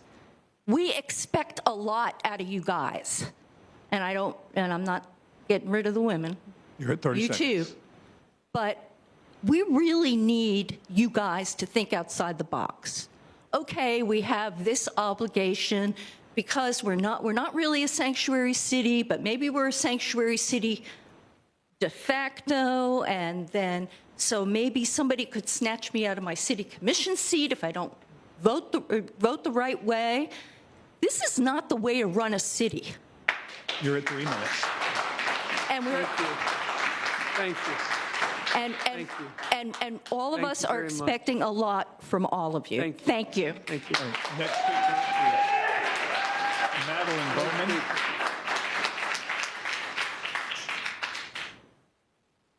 Madeline Bowman, followed by Charlene Stuckey. Your name and address for the record, please. My name is Madeline Bowman. I live in Levy Park here in Tallahassee.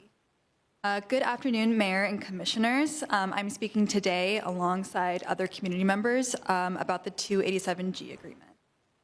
I was very disappointed to see that this item was taken off this month's agenda, despite the motion passing at our last meeting. Community members in Tallahassee are eager to better understand what this agreement entails and how city resources are being used to target our immigrant community. The lack of transparency from the city is frankly alarming. Why is it so difficult to get clear answers about this contract with ICE? And why can't you speak to your own constituents here in Tallahassee who elected you? This is obviously a priority issue for many people here in Tallahassee who are concerned about the civil rights abuses we are seeing across this country and in our own city. It's been months since the massive ICE raids in College Town, and we are still left with so many unanswered questions about the city's involvement in these raids. As the threat of fascism grows with each new day, I expect our city officials here in Tallahassee to take leadership on this issue and to vocally oppose the abuses against immigrants in our state and in our town. I urge this commission to listen to the voices of dozens of our community members who have attended recent meetings to speak up for our immigrant neighbors and demand real answers about the 287G agreement. From workers in our city who are building our city to school teachers who want to protect their students, there is a lot of fear right now in our community and throughout the state about immigration enforcement, and we are looking to our city leadership to provide answers and solutions. From what it looks like at the moment, it looks like you all are hiding from us, and you're creating real pain in our community.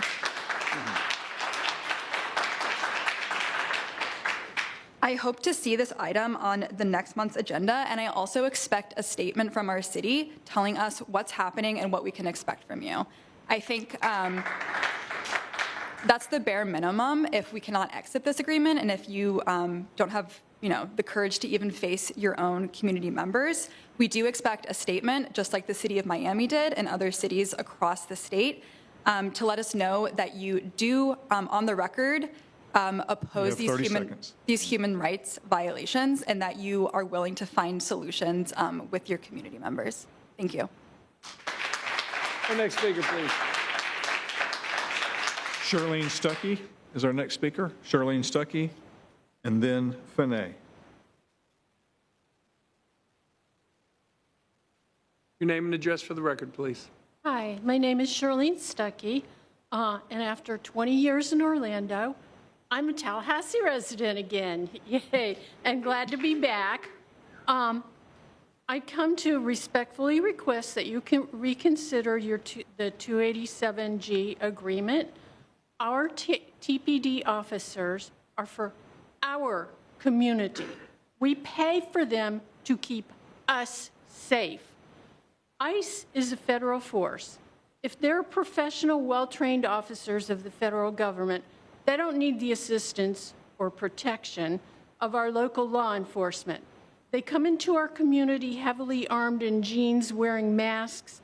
They don't present ID or warrants most of the time or on request, and they are not, as promised, apprehending rapists, drug kingpins, murderers, and bad hombres.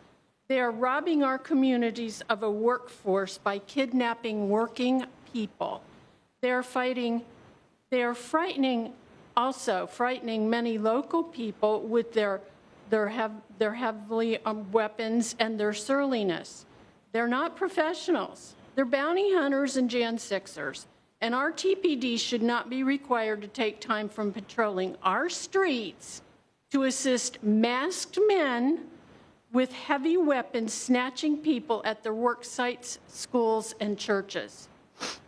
I have always thought of TPD as a friendly force, keeping the streets safe for people like me. Indeed, TPD recently succeeded in taking a number of pedophiles off the streets in their Operation Rabbit Hole, which I sent a letter of congratulations. I think that's wonderful. That is the sort of work TPD should be doing, not babysitting ICE agents. And also, they're frightening people. People are beginning to feel different about our local law enforcement because these guys are wearing things that say police on back. We don't know. And now there are being reports of people posing as ICE agents or police, and they're actually, one woman in New York got drugged down into a stairwell and raped. So they're wearing masks, they're heavily armed. It's frightening to us. You have 30 seconds remaining. Okay, and by the way, leave TMH alone. Whenever these things get sold, they always go downhill. Thank you. Our next speaker, please. Next speaker is Finney, followed by next speaker will be Aiden. Your name and address for the record, please. You have 3 minutes. My name is Finney. I stay at the Hermitage off of Thomasville Road. I'm a Tallahassee native, very well versed with the infrastructure of the city and how these things work. Thank you for this opportunity. Again, my name is Finney. I'm 24 years old, born and raised here in Tallahassee, and I stand here today urging you not to let 287G disappear from the agenda permanently. We're actually begging you to put it back as soon as you possibly can. Section 287G of the Immigration and Nationality Act, or INA, allows the Department of Homeland Security, specifically Immigration and Customs Enforcement, or ICE, to enter into agreements with state and local law enforcement agencies deputizing their officers to perform certain immigration law enforcement functions. These agreements, often referred to as 287G agreements, allow trained officers to identify, process, and potentially detain individuals suspected of violating immigration laws. This agreement deputizes our local police to act as ICE agents, undermining public trust, community safety, and violating our civil liberties. According to the American Civil Liberties Union, these programs do not lower crime, they divert resources, and have a known risk of civil rights violations. This program is not legally required for city police, only for county jails, and yet the Tallahassee Police Department signed on it without public input. That's unacceptable in a city that claims transparency and accountability. We've already seen what happens in communities with 287G involvement. Fear keeps families from accessing emergency services for reporting crimes. Students avoid campus safety protocol. Survivors of violence stay silent, and essential trust in law enforcement evaporates. This is not a problem that y'all want in this city. If we stop trusting law enforcement, that's not a good recipe for us or for y'all. We exist in this community together. You're not separate from me. And I really need y'all to understand that. I would like to recognize Commissioner Porter's efforts to open this topic for public discussion, which was narrowly defeated. This is not a fringe issue. It's about how we value human rights, public safety, and our city's democratic process. Please restore this item to a future agenda. Let us debate it openly. Let Tallahassee stand by its progressive reputation and defend the dignity of all of our city's residents. Thank you. Our next speaker, please. Aiden is next, followed by Catherine. Mr. Clerk, how many more public speakers?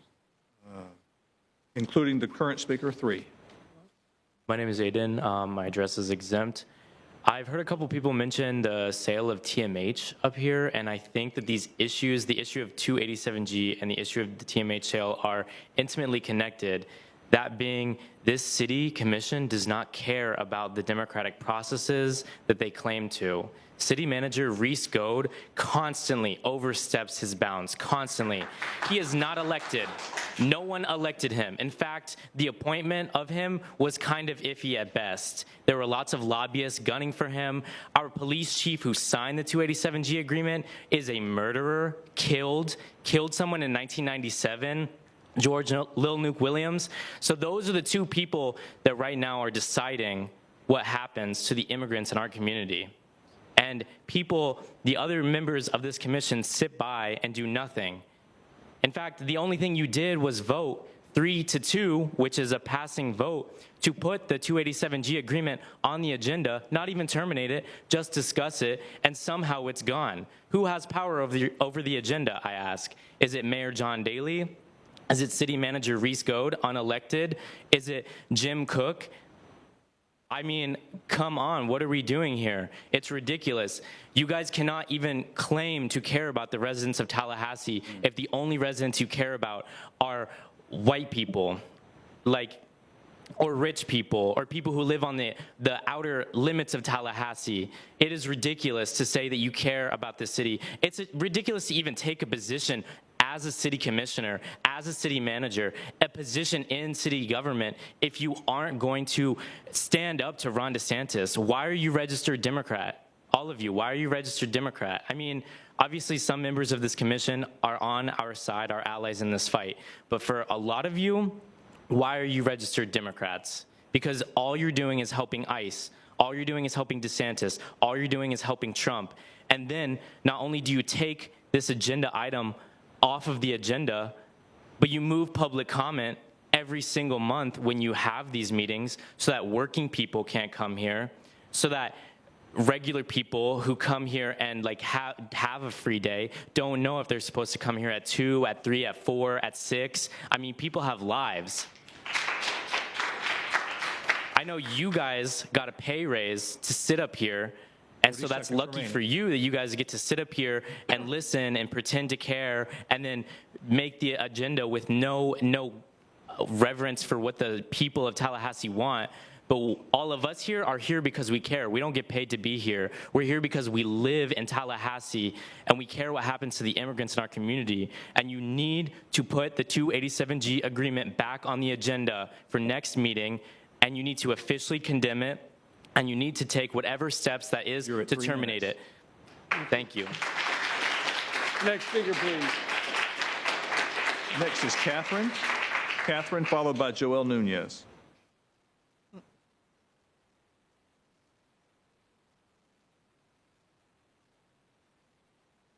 Your name and address for the record, please. I'm Catherine Kurzweil. I live in zip code 32304. I am with the Tallahassee Immigrant Rights Alliance, and we were promised that today you would give us your response about the 287G agreement. The very least you can do for your city is talk about the agreement. Even if you say there's nothing you can do about it and only the police stations have a say, we want you to condemn the 287G agreement.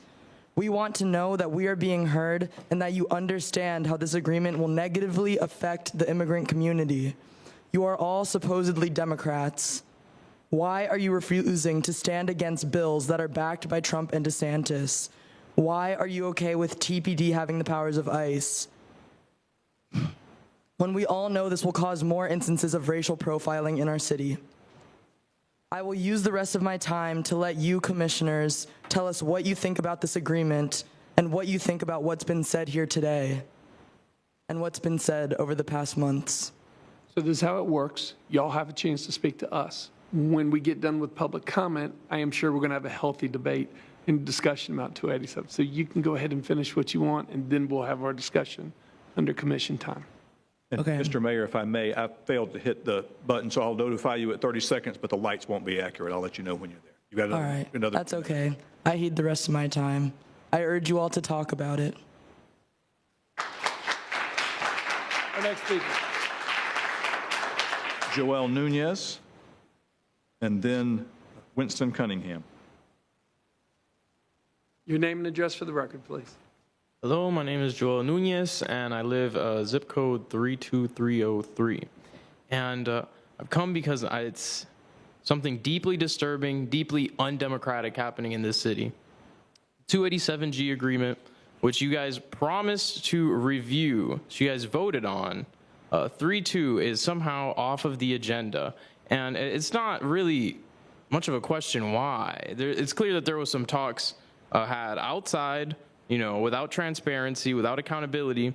And I'm sure that some element of fear is motivating you guys to not talk about it. But I have to remind you, and it's unbelievable that we have to remind you that you are our elected representatives.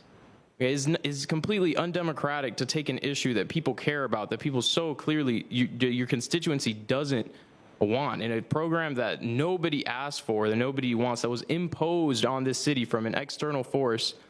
It's unbelievable that you guys are simply trying to sideline the will of the people here. You know, I get that this might seem like just a job, boring office job to you guys sometimes, but you're elected to represent the people, and that means taking risks sometimes. Okay, it's not just about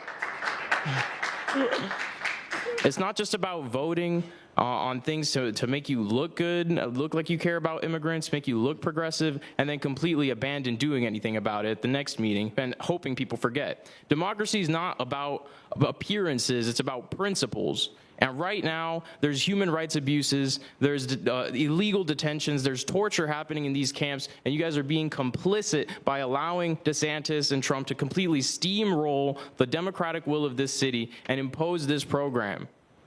Immigrants are scared. You know, you guys, it's completely unconstitutional for elected officials to be taken out of power in the way DeSantis is threatening.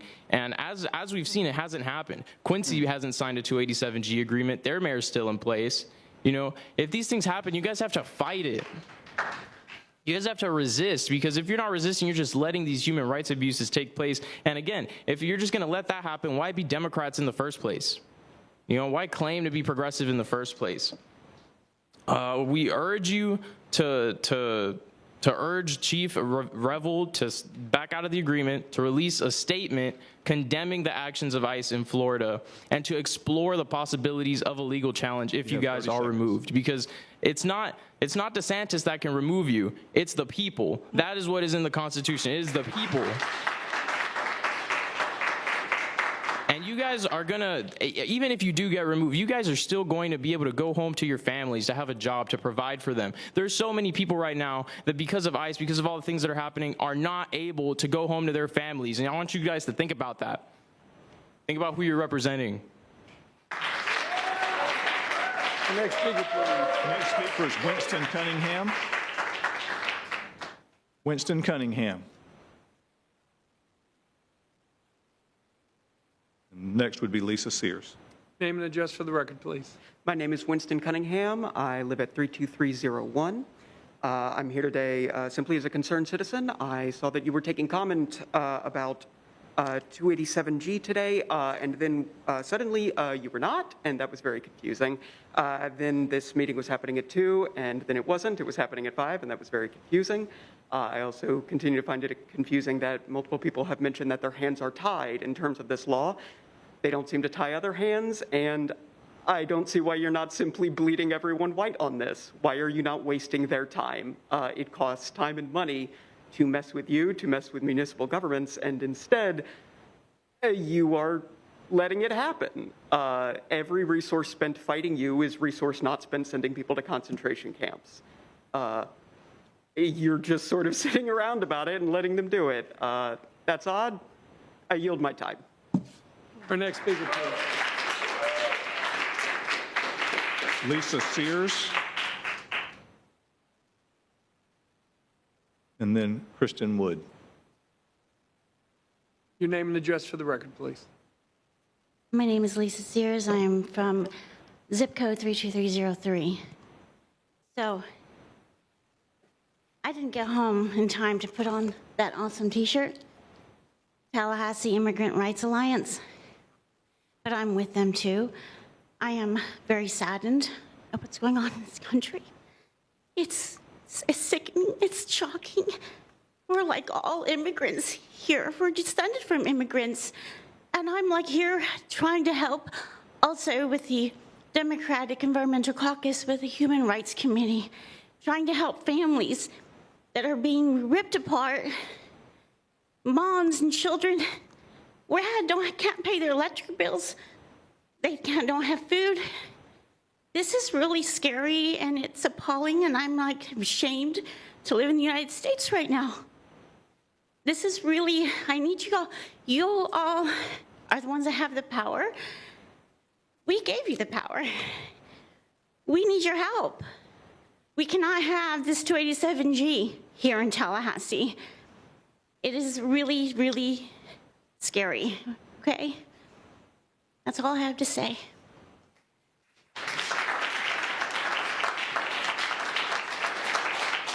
All right, Mr. Clerk, our next speaker. Next speaker is Kristen Wood.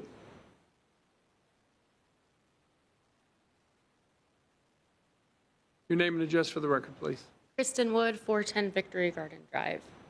I was actually here in June to speak on the 287G agreement as well. I was here until 9:30 that night to make sure that I got to speak on this issue. So tonight, I kind of thought I was going to have a lot more time to write out my thoughts. So I'm kind of just speaking from the heart today. I'm feeling frustrated. I'd like to thank Jack Porter. I'm sad that she's not here to hear it because she made a point to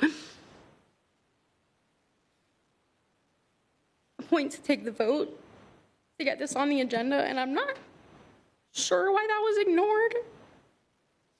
I don't really know what the point of a vote is, if it clearly doesn't mean anything. If we're all here, willing to be here until 9:30 p.m. to speak about something that matters, and we're not paid to do that, I don't see why y'all can't have that same energy.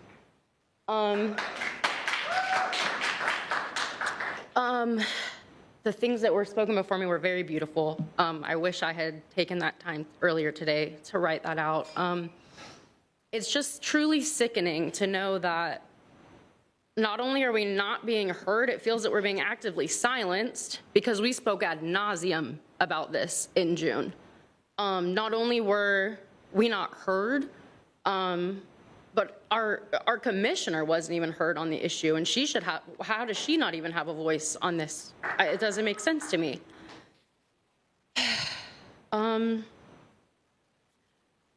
Yeah, I just I'm feeling saddened to hear, and I really appreciate it. I think it was 2 or 3 speakers ahead of me. The issue on what we're hearing from you guys is you're afraid you're going to lose your position, but what about the people afraid of losing their homes? You know. And like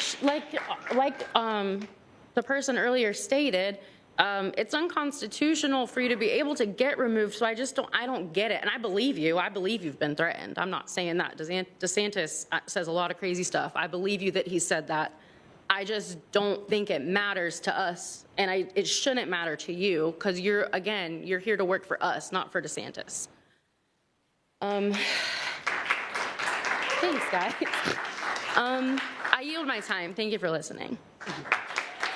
Next speaker, please. Next speaker is Thomas Spears.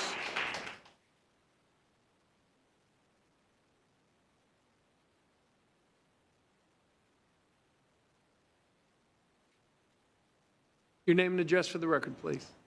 My name is Thomas Spears. I live in 32303. I've been hearing a lot of the speakers all day, and we're all talking about the 287G. And it was a weird mix of like surprise, but also not surprised for it to not be on the agenda. And I know you said earlier that you're going to talk about it later, but I already know how the conversation is going to go. You don't have to go to too many of these meetings and not figure out how these things are going to go. Someone, even though Commissioner Porter's not in chambers, she might still ask digitally. Someone will ask Reese Goad, where's the point? And he'll say, it's in the works. Still working on it. And then next month, it won't come up again. And the same thing will be asked, where's the point? Still being worked on. Oh, it's still being worked on. It'll still be worked on for 6 months. Meanwhile, Alligator Alcatraz has been down there for, at that point, 6 months. And there will be another one. They're hoping, well, we're going to do everything we can to fight it, that there's going to be another one near the Jacksonville area. Who knows, in another 6 months, there could be another 2 or 3. Meanwhile, at the very least, y'all won't even discuss it in an official, formal sense. You can talk about it in commission time, sure. But where is the official talk about it? Him and him can have the discussion and can make the decision without any other input. How are we even supposed to pretend that that's democratic? How can we come to these? I mean, you see how many people come down speaking against this? You think that y'all are in the positive?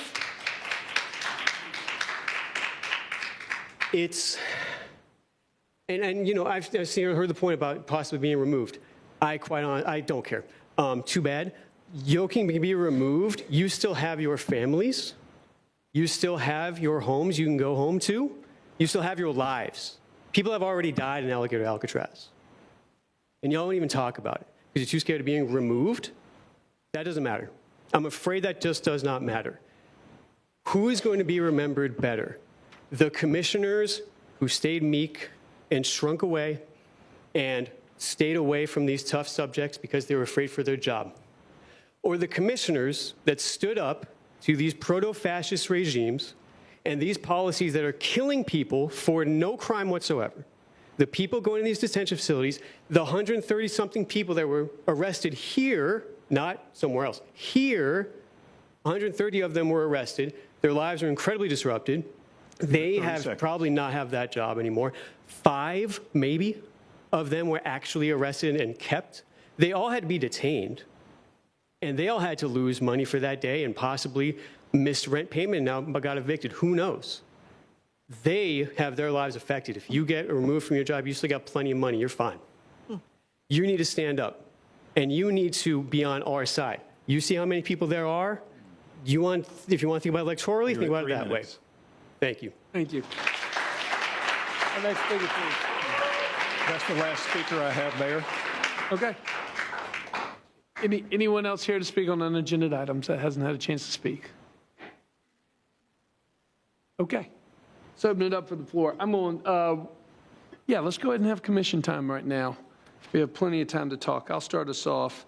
And I'm going to speak on 287G as my last to start the conversation.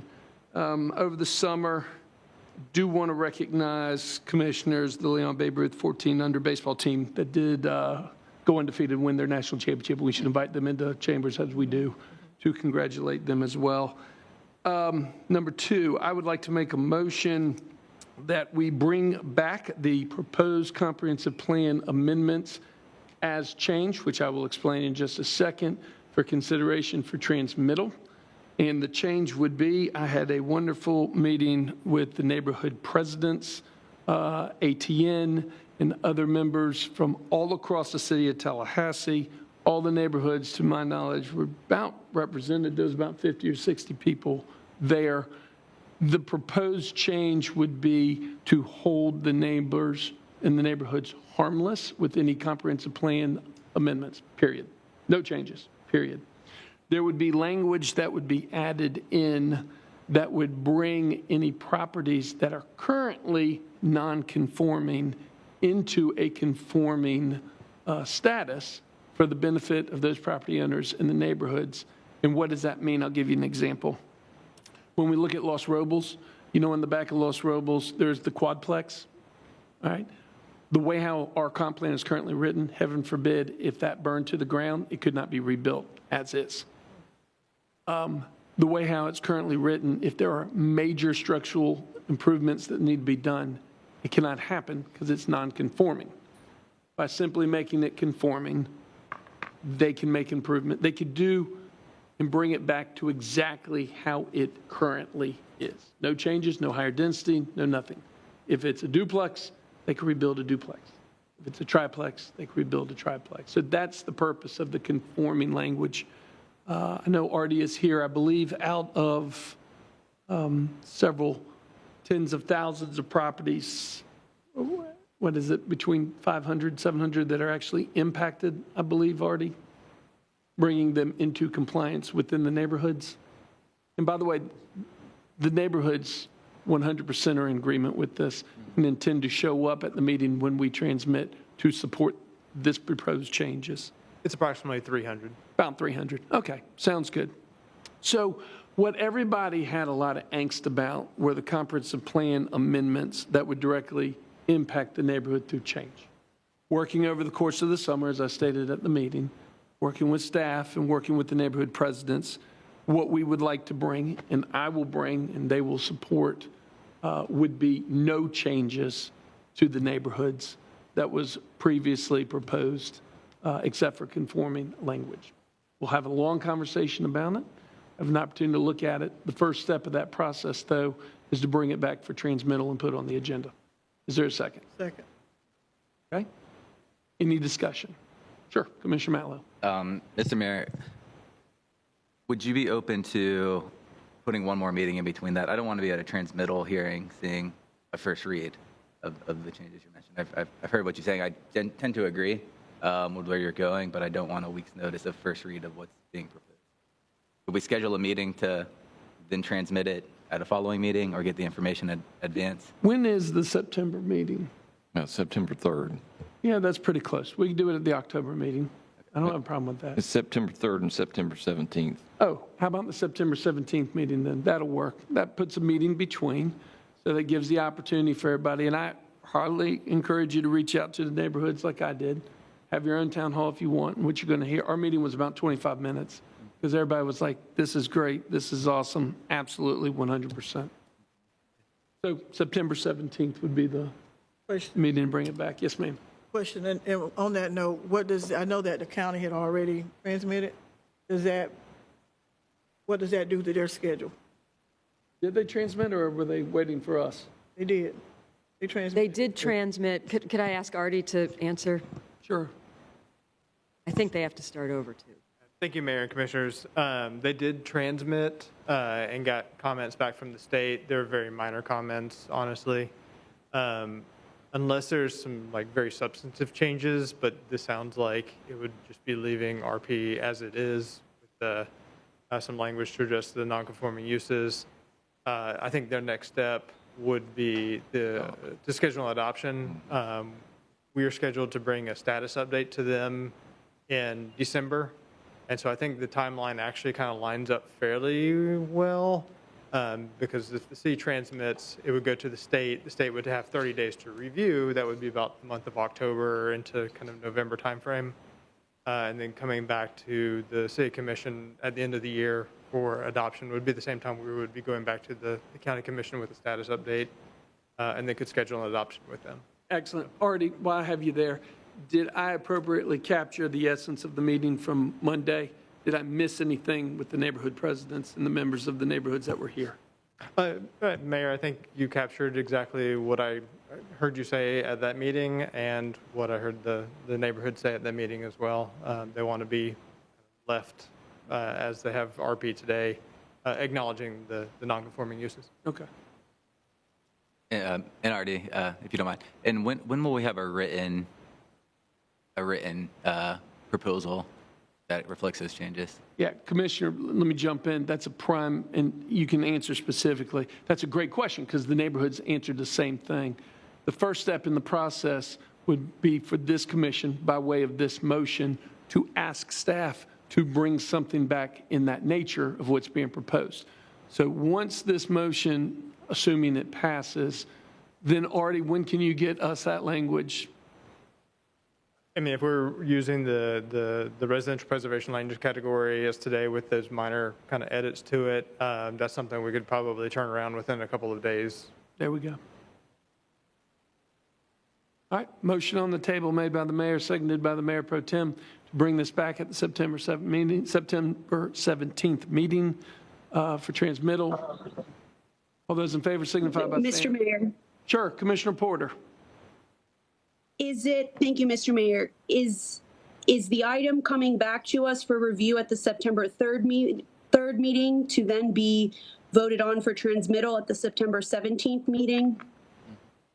No, the idea was to place a meeting in between just to give more time for review because the only language that would change would be addressing those non-conforming, but to make sure that everybody has plenty of time. It was not going to be scheduled on the September 3rd meeting and the transmittal on the 17th. Okay, so I'm a little confused. Does this mean this is the end of the comp plan, is just making this, transmitting this, and then we're not discussing any other changes? No, ma'am. For this cycle, this commission will transmit. When we transmit, the state will then have the opportunity to provide comment. I'm looking at Artie to make sure I get this straight. And then remember what happens is at the end of the comp plan cycle, we will take a formal vote, correct, Artie, to formally adopt the changes after the citizens in the state have an opportunity to weigh in. So transmittal is by no means the end of the road. It just means that's when we send it to the state for comment, and then it comes back to us later on.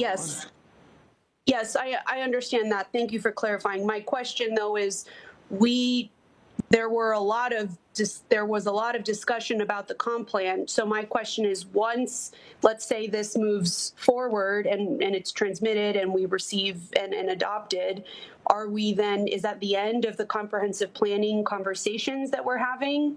Or is that just for this cycle? Oh, no, because go ahead. Ma'am, I understand. It's just this cycle. These are just the amendments of this cycle. Okay, thank you. Sure. All those in favor of the motion signify by saying aye. Aye. All those opposed? Passes unanimously 5-0. Thank you. Look forward to that conversation. Next up, 25-0-13. I agree with you. Should be able to run. I intend to make a motion right now because of the fact that it was not intended by the clerk's office to look as if it's not transparent, but the timing sure did not work out. And so I am proposing, colleagues, that we do adjust the time frame to allow anybody. Hey, look, I'm not on the ballot, man. I've already made my announcement. You've heard that, all right? But I think anybody that wants to run should have the opportunity to run. I do think they should be a city resident. I think that we should bring back for consideration that at the end of qualifying week next year, 2026, you should be a resident of the city of Tallahassee. Currently, what do we have, Jim, that you have to be a resident upon when you get sworn in? Is that it? Currently, what is it? How far in advance do we have to do it right now?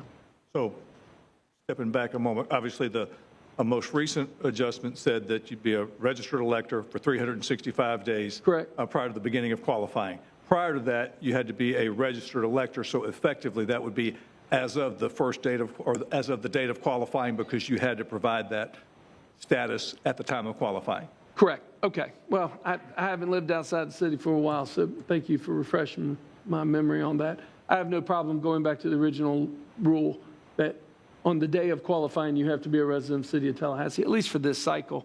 I mean, we can't, the timing was off. I've heard, not just from this gentleman, who I've not had a chance to meet personally, I've heard from two other people that are at least are interested in the office of the mayor that currently do not live in the city limits but would seriously consider moving in as they're going through their the exact same situation.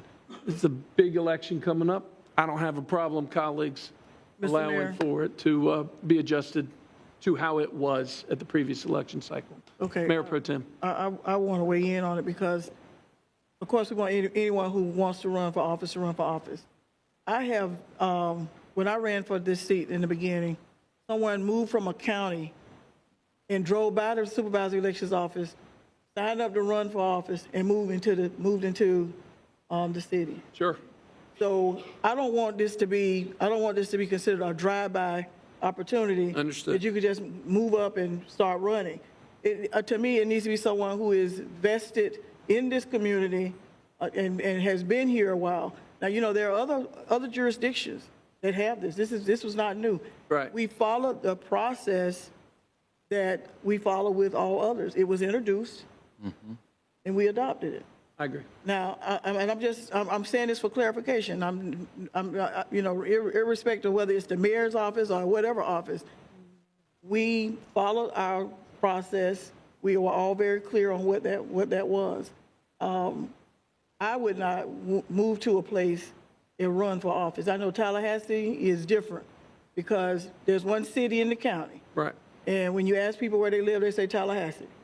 Some folks don't know where they live in the city limits or in the county. That's an education that we have to provide. But I'm simply saying we made something happen that we thought was going to be a good thing, and then other jurisdictions are using it, are doing the same thing. This was not an anomaly, and so if we want to go back to you can just drive up and run for office. I think that's unfair for the people who live in the city and have bore the burden of living in the city. To anyone can just show up and run for office. I don't think that's necessarily fair. That's the way it has been but I don't think that is necessarily fair. Now, what I can agree to is that perhaps we have an opening to grandfather someone in for this one iteration, because it just went into effect. Okay. It was introduced in May, and we voted on it in June. So if we wanted to grandfather someone in just this one time, I think that could be something we could decide on doing. But to just go back to the way it was, there was no point in even taking it up in the first place. We were going to just go back to doing it the way it was. Okay, for the sake of time. And I like the way how you're thinking and creativity. And I think it's going to take some creative approaches to this. But what I'm hearing is the willingness to have a conversation. So the motion would be to simply reconsider 25-0-13 the next city commission meeting. In the meantime, we need to bring some ideas back. The outcome might be we're not going to do anything. The outcome might be we're going to change it how it used to be. The outcome might be we're going to think creatively in this approach with a grandfather procedure.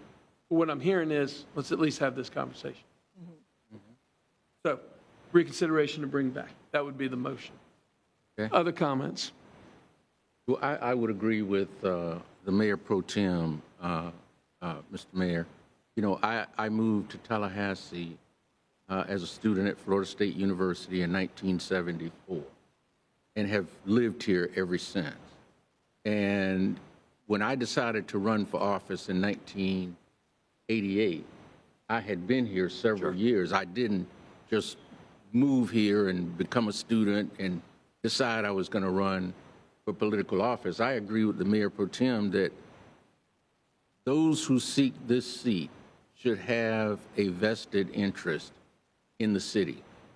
And that comes from having lived in the city and been involved in those activities that make you aware of what the issues are in our city and what we need to do from this dais to continue to move the city forward. I agree, too, that this was done according to proper procedures. It was advertised. It was heard in a public hearing. Anyone who wanted to have input had that opportunity. It was not done in secret or behind closed doors. It was a publicly noticed change to our policy. And that's how we got to where we are. I believe in it. I think it's in the best interest of our community. I would be reluctant to want to change it at this point. And I have to be honest, I wouldn't be interested in a grandfathering as well.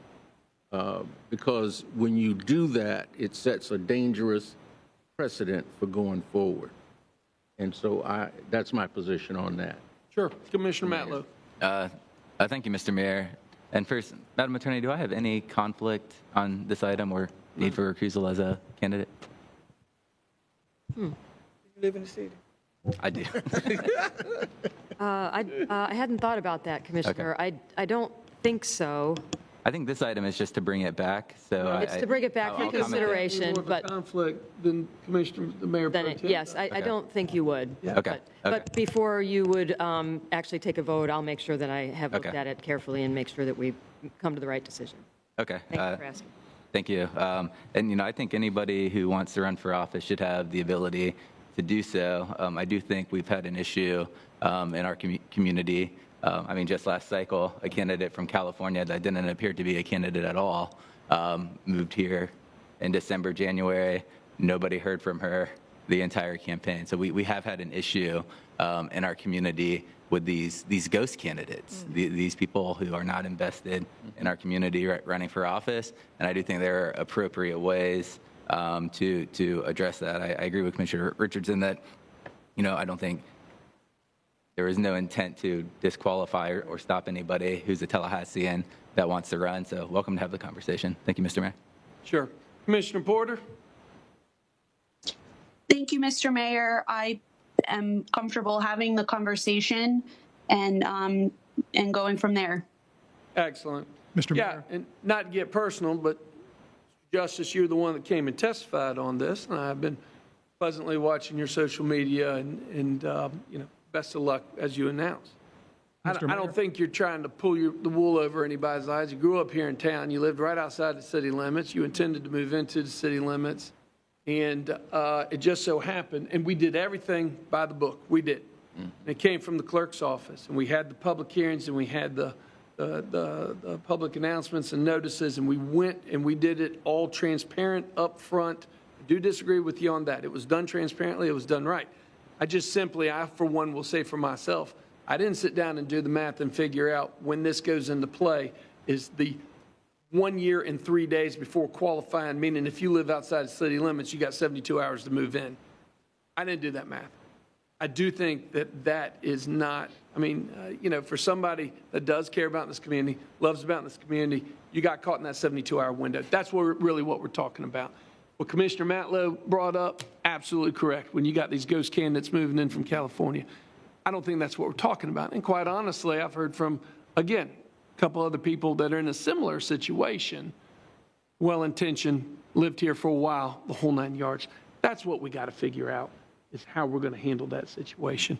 So let's have a conversation formally at the next meeting. Jim, you wanted to weigh in too. Just wanted a quick question on the phrasing of the item.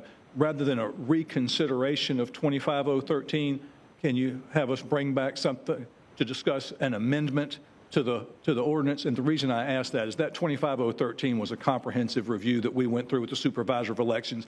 Hadn't looked at that part of our ordinances in many, many years. That was part of why the timing was what it is. Clearly understand your issue. Just want to be sure we bring back the item you've asked about as opposed to revisiting the entire ordinances you already reviewed. I will, but I would simply ask that when you do, and if you weigh in with the supervisor of elections office again, that if there are any timelines or triggers, that we are very clear on how that impacts any candidate from a practical standpoint in regards to residency. I'm here to tell you that 72 hours did catch us all off guard. Absolutely understand your point. We'll bring it back. I just wanted to be sure that we focused on what you're asking about and not ancillary items that nobody cared about. There we go. And Mr. Mayor, another point of clarification. Sure. Is that qualifying is not at the time of filing. Correct. Qualifying is next year in Correct. June, the date that the supervisor election has published. So it's not, you don't qualify when you file. Right. You file, and then there's a qualifying period for all candidates, all regular candidates, because I think judicial has a different time, but in June. So just wanted to make sure that we're clear on that. Excellent. Look forward to the conversation. All those in favor of the motion signify by saying aye. Aye. All those opposed? Passes unanimously 5-0. Almost done. Two more things, then we'll come to you, Mayor Pro Tem. There's been a couple of people that have testified in regards to the possible sale of the Tallahassee Memorial Hospital. Nothing has been discussed or put on the agenda because nothing has been brought to us. I know that Florida State, the administration of TLH are discussing if they have a joint proposal to move towards a university-based healthcare system that would need to be blessed by the City Commission, then it would be appropriate for them to come, bring it before the City Commission. There will be plenty of opportunity for the public to speak before any decisions are made. But the fact that it hasn't been on the agenda is not because anybody's trying to hide anything. It's just nothing has been brought before us for consideration between Tallahassee Memorial and Florida State University. And Mr. Mayor, could I add to that? It's not, the discussions is between Florida State University and TMH as to what kind of relationship they will have going forward. Because the city of Tallahassee owns the assets, or most of the assets, of Tallahassee Memorial Hospital, that it would not come to us. That's why we're not involved in those negotiations. And so because we won't be involved in the operation of the hospital once hopefully these negotiations will be successful. The only thing that we will consider is what do we do with the assets that the city owns that were given to TMH back in, when was it? Whenever it was. 1979. 1979. So that's where our involvement comes. And it was always my intention that when that came back to us for consideration, that certainly the public will have an opportunity to address us and give us input, but it's not, do we sell TMH or turn it over to FSU? Our responsibility is to determine what happens to the assets that we will be turning over to whatever entity comes out of those discussions. And I'm hoping that it will be an amicable partnership where we can be certain that we're going to have the best healthcare system in America. Thank you, Mr. Mayor. Excellent. Thank you. All right, finally, the 287G agreement. Look, I appreciate everybody coming out. I really do. Thank you. You were looking for a statement. As the mayor of Tallahassee, I will tell you, I stand firmly against any violations of basic human rights, whether they're Tallahassee citizens, citizens of the state of Florida, the United States. I, too, look at what's going on across this country, and I'm very deeply disturbed of the videos that I'm seeing in other communities and what's going on. When it comes to what's going on here in the city, Chief, can you come help me out, please? The 287G agreement was signed as an administrative procedure, but was made known to all of the commissioners of when it was signed, and we had a discussion about that signature. We also have mutual aid agreements that we sign with the federal and with the state authorities. Those are all administrative. I hear you loud and clear. And if the discussion that you want us to have is in regards to that administrative procedure on the myriad of local government, state government, and federal government interlocal agreements through law enforcement that we have, sure, we should always double check and have those conversations about what's going on. But you two move forward with the signature, and I don't have a problem with the signature as it stands of the administrative procedure of how it was done internally. Now, we sat here and allowed you to speak, and I'm asking for the same respect while I explain, or else we can just keep moving down the line. Would you like for us to have this discussion? Absolutely. Okay. I'm going to pass the gavel to, thank you, Chief. Appreciate it. I'm going to pass the gavel to the Mayor Pro Tem. Thank you, Mr. Mayor.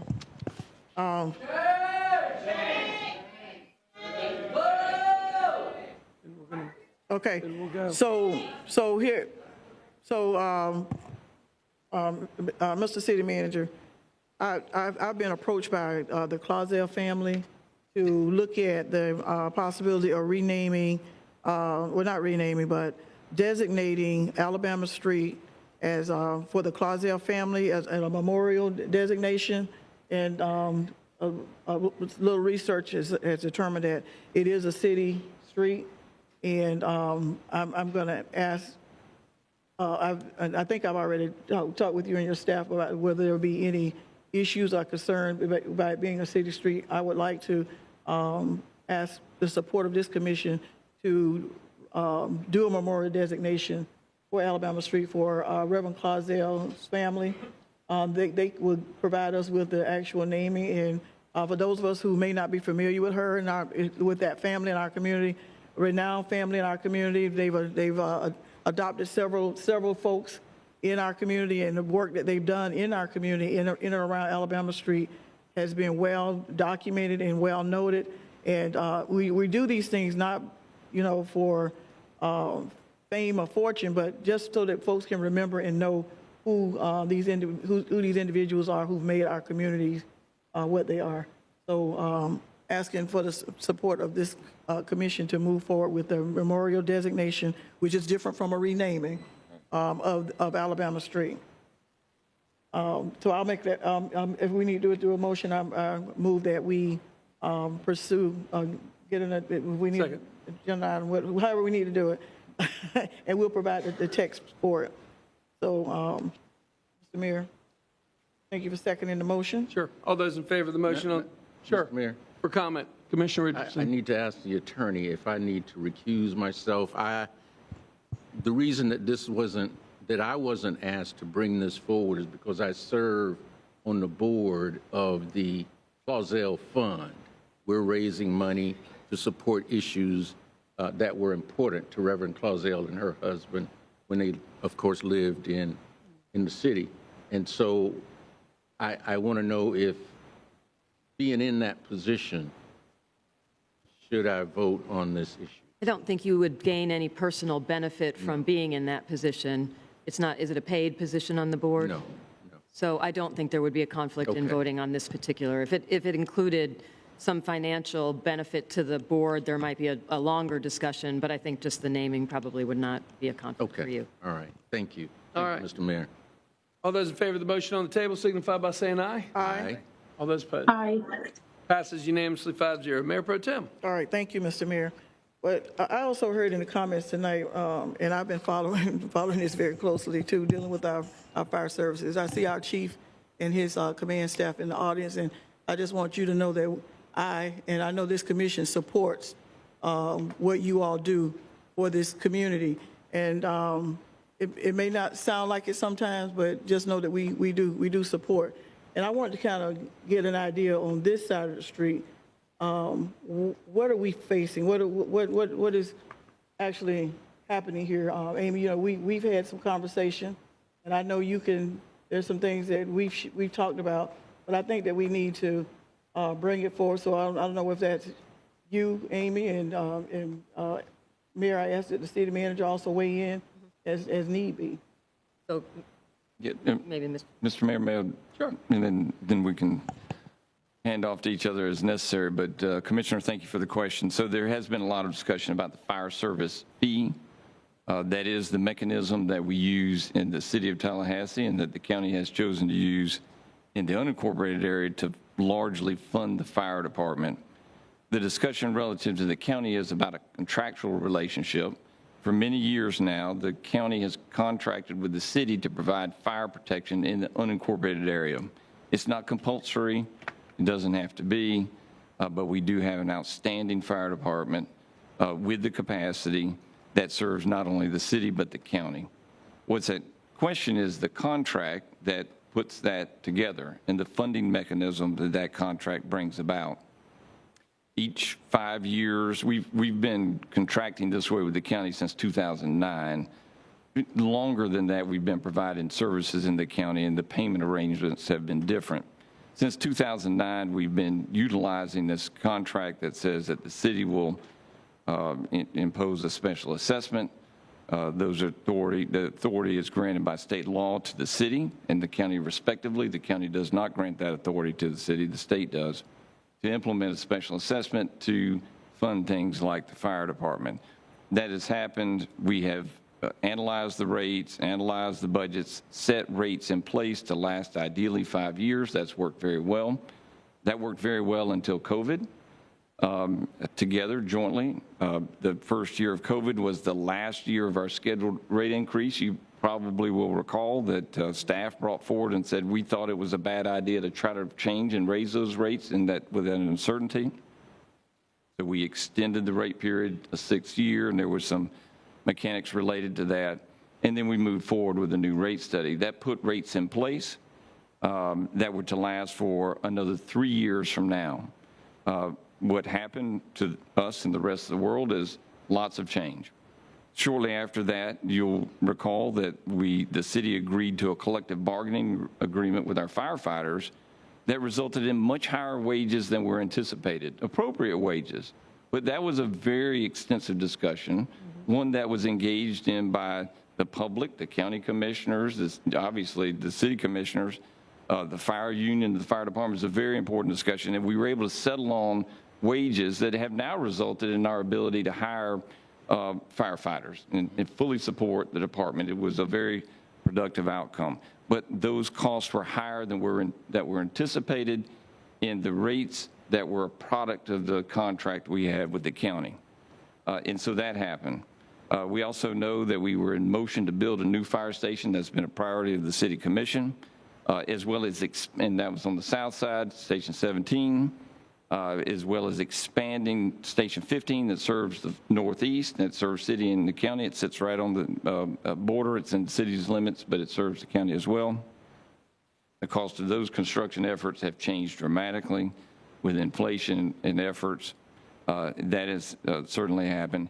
And then overall cost. So there was unforeseen cost, and you'll recall when we entered our budget cycle this year, In December, we discussed it. In January, we discussed it more, the idea that we were going to run out of money in the fund using the mechanisms we had because of these unforeseen costs.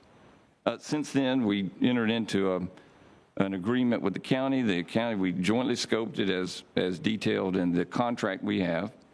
Interlocal agreement is the term that's used with the county. So the city and the county jointly hired a rate consultant to look at our rates. That was completed. You'll recall in your budget process that there were numerous updates, and it reflected the need for an increased rate to be applied to address these costs for the fire department and the fire department alone.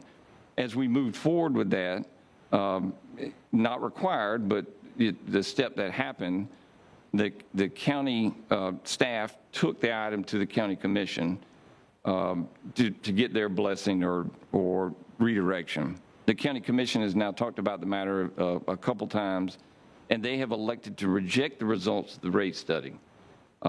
And by their counsel, the county attorney have settled on not changing their assessment that they apply in the unincorporated area. That is their authority granted by state law to assess the properties in unincorporated Leon County, and they have elected, based on their interpretation of the contract, not to change the assessment. What we know is that will not be an adequate payment toward the fund to support the fire department. We know all of the costs that have gone into this rate study, including things related to the stations, but also related to the men and women of the fire department have happened, and they've happened in good faith with full knowledge of the county, the city, and all of its residents. We know the collective bargaining agreement happened. We know we're paying our men and women of the fire department more than we would have otherwise paid them 3 years ago. That happened. We have begun hiring new individuals to staff these future stations. These are commitments that have been made, and these are costs that have incurred. So you know I communicated to my counterpart, the county administrator, as part of the structure of this interlocal agreement, that while some things that could be in dispute and could be determined at a later date, like the construction of the stations that has not begun yet, could be delayed, there are other items that cannot and have already been committed to, including the wages that we're paying the men and the women of the fire department, as well as those individuals that have just been hired. You attended the swearing in last week, and those that a promise to hire has been made and is pending. And given that, I indicated my intention to bring in the budget process, so the timing is relevant to the budget process, that information back to you, recommend that the city commission exercise its statutory authority to impose an assessment of the city's properties to reflect those costs that have been committed to. The budget staff is actively working to prepare what those numbers would be, and I will share that with the county administrator and county staff as soon as that is finalized. It will be something less than was otherwise proposed because it will not include the cost of the construction of a new station, expansion of a station, all of the staff and equipment that goes along with that. And it would be my hope that we would be able to find a resolution in those matters as we move forward. And so that's it, and I apologize. It's way too long, way too deep for anybody that really, wishes to engage in this, but it is a contractual matter. As the county is the customer of the city, it is not a legal matter in terms of compulsion to provide the service. The county has chosen to use the service. They have found it beneficial. I would say I believe it is beneficial to the entire community. And there's a contract that spells out that financial interaction. So that's kind of, in a long nutshell. So thank you. Thank you, City Manager. To me, it's just remarkable that what we're really talking about, you hear percentages thrown around, 22%, 25%, but we're really talking about, at the most, $5, would have been $5 per household or per building increase for these additional services. Yes, ma'am. And then to be able to make those. So thank you for that explanation. I'm feeling a little warm because we got a school board who owes us $1 million and has refused to pay it. And now our counterparts are now refusing to help us cover these expenses of taking care of our firefighters who is a priority to us. And making sure that we have what we need in case of, having fires and what have you in our community, and making sure we don't get our men and women hurt because we got enough resources on the trucks to be able to handle these things. It's just, I'm befuddled as to why we're arguing over $5 when we could do this and be able to make that happen. You get a $5 bag at McDonald's or Wendy's and other places and $5. I know that it is an increase, but $5 when someone owes you $1 million and won't give it to you, won't pay it. So we're having to figure out how to make this work. So it is a contractual relationship, and we have 3 more years left on it. Yes, ma'am. And I'm feeling like I felt during the days of when the city and the county were on the CRA together.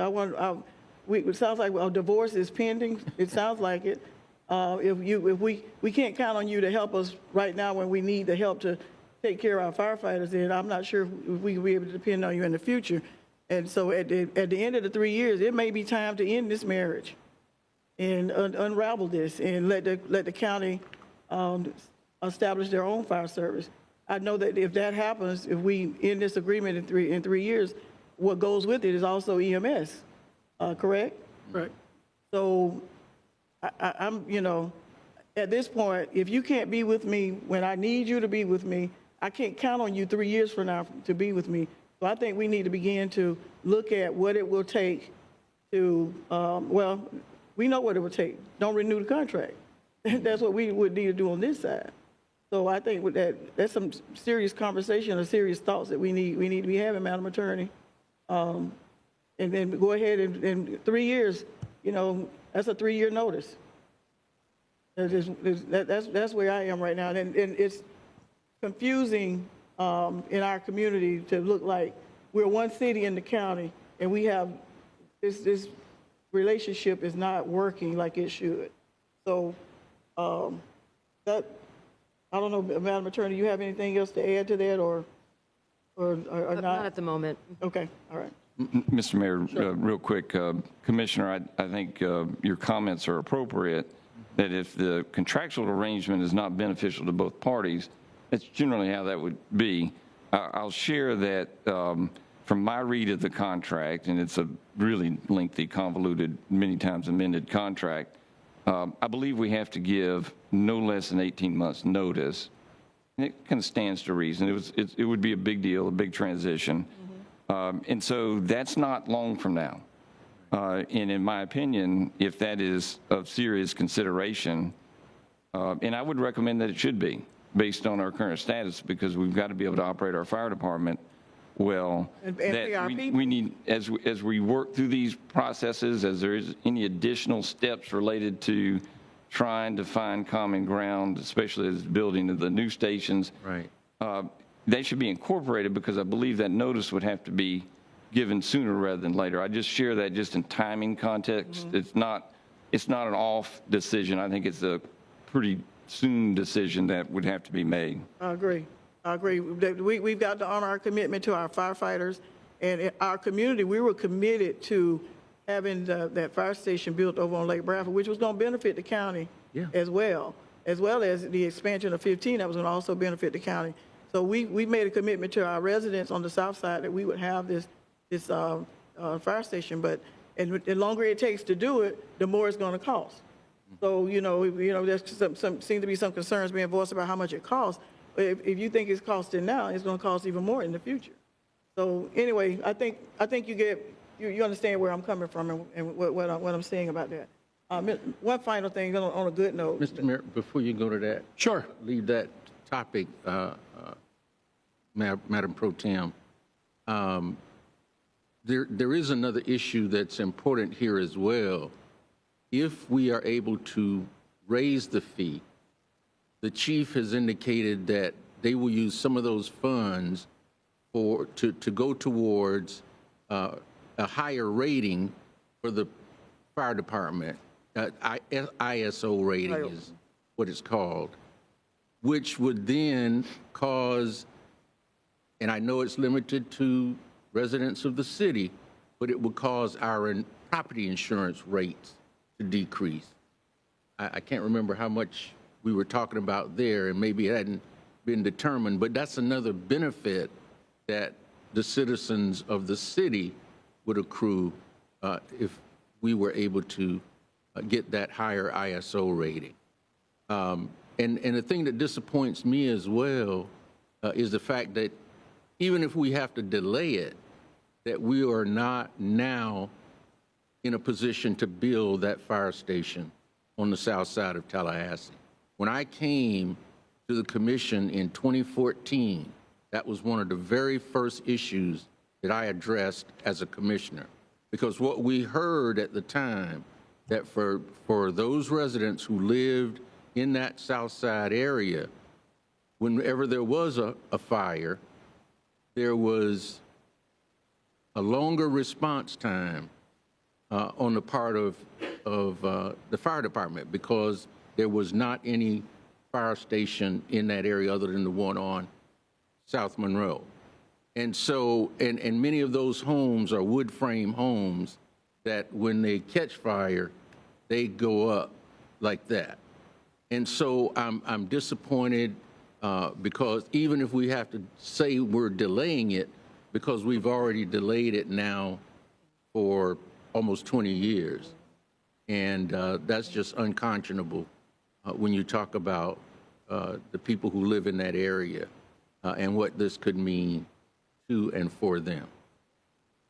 Excellent. Commissioner Matlow. And thank you. Just on point, I think this antagonistic relationship we've seen between the county and the city isn't beneficial to any of our residents. You know, here we are talking about delaying construction of a fire station, you know, this nuclear option of no longer covering, having a contractual obligations to cover the rural counties. That's not good for the county residents. It ain't good for the city residents. I think we need to find out where we're going to compromise to get the things done that we need to get done, which is to pay the firefighters well, make sure we're building these stations, you know, check egos at the door and say, we need to deliver these things. We understand that it's short of a contract period. We understand, you know, there's a 3-year contract. We understand the language of the contract. But what do we really need to do to get this done with our county partners? I don't think they're that unreasonable. I think yelling at each other through microphones across the street hasn't been beneficial at all. And I would say as we address these problems, we need to look at the unequal assessment to religious institutions. We need to look at these vacant housing, student housing, things that were discussed and rectify the entire situation. Thank you, Mr. Mayor. If I may, on point. Sure. I wanted to be clear that nobody's saying that we're not covering county doing this contract. Sure. You know, wherever there's a fire, we're gonna go. They're gonna go. But what we are saying is that 3 years from now, this contract does not have to be renewed. The county does not have to get their fire services from the city of Tallahassee. They can get it from other places. If they decide they want to contract with other places, they can do that. And that happens in other communities. So I hope that you're right. But all of this huffing and puffing has been over $5. $5. And you saw that in our budget discussion, $5.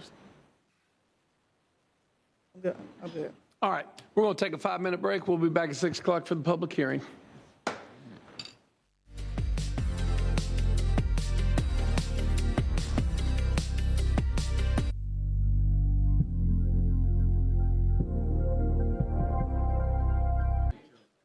I would like to call the public hearing to order from the Tallahassee City Commission.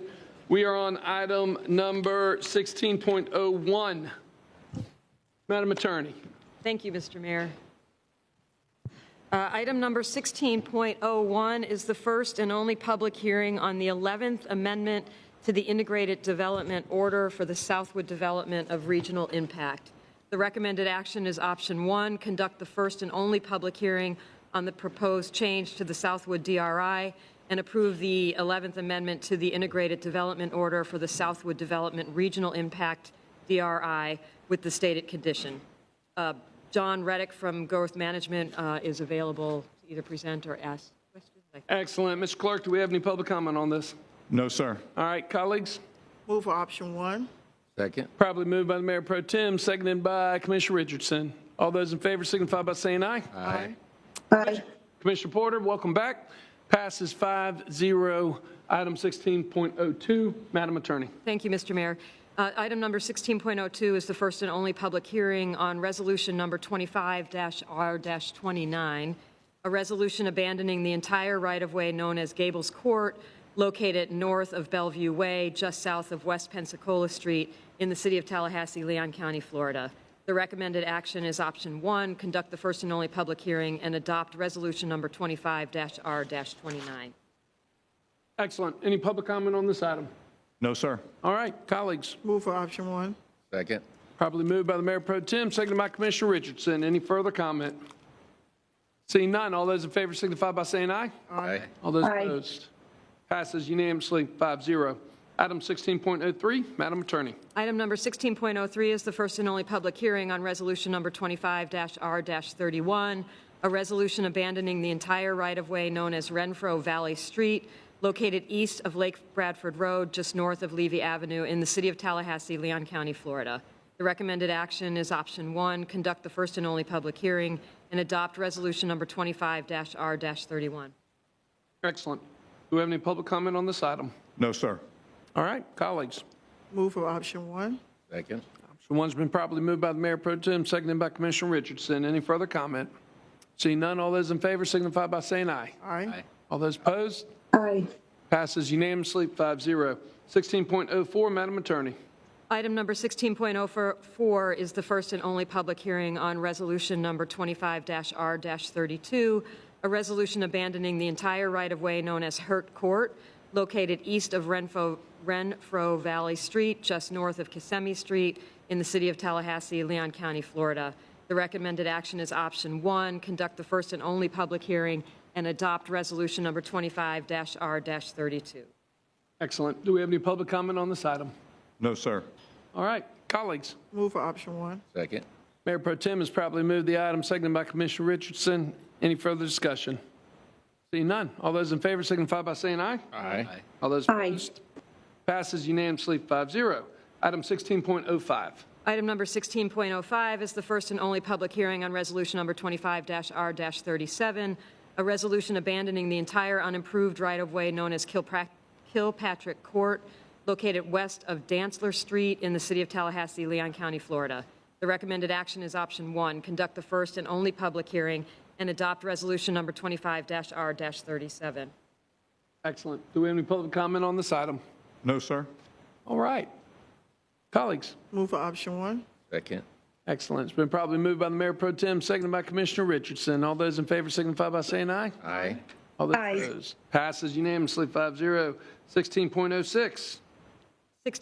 Item number 16.06 is the first and only public hearing on ordinance number 25-Z-11, an ordinance of the City of Tallahassee, Florida, designating and including additional territory located on 0.76 acres located at 1405 Melvin Street as and in Central Urban 12 with Historical Preservation Overlay, CU12 with HPO, from Central Urban 12, CU12, on the official zoning map of the City of Tallahassee, adopted and established by the City Commission, adding a structure to the local register of historic places, providing for conflicts, providing for severability, and providing an effective date. The recommended action is option 1, conduct the first and only public hearing and adopt ordinance number 25-Z-11. Any ex parte disclosures concerning this item are available via the hyperlink included in the agenda item as published in the board docs system. All right. Do we have any public comment on this? No, sir. All right. Should we bring Mike Alfano up just to ask him some questions, just to put him through the... Okay. Mike, great work. Great work.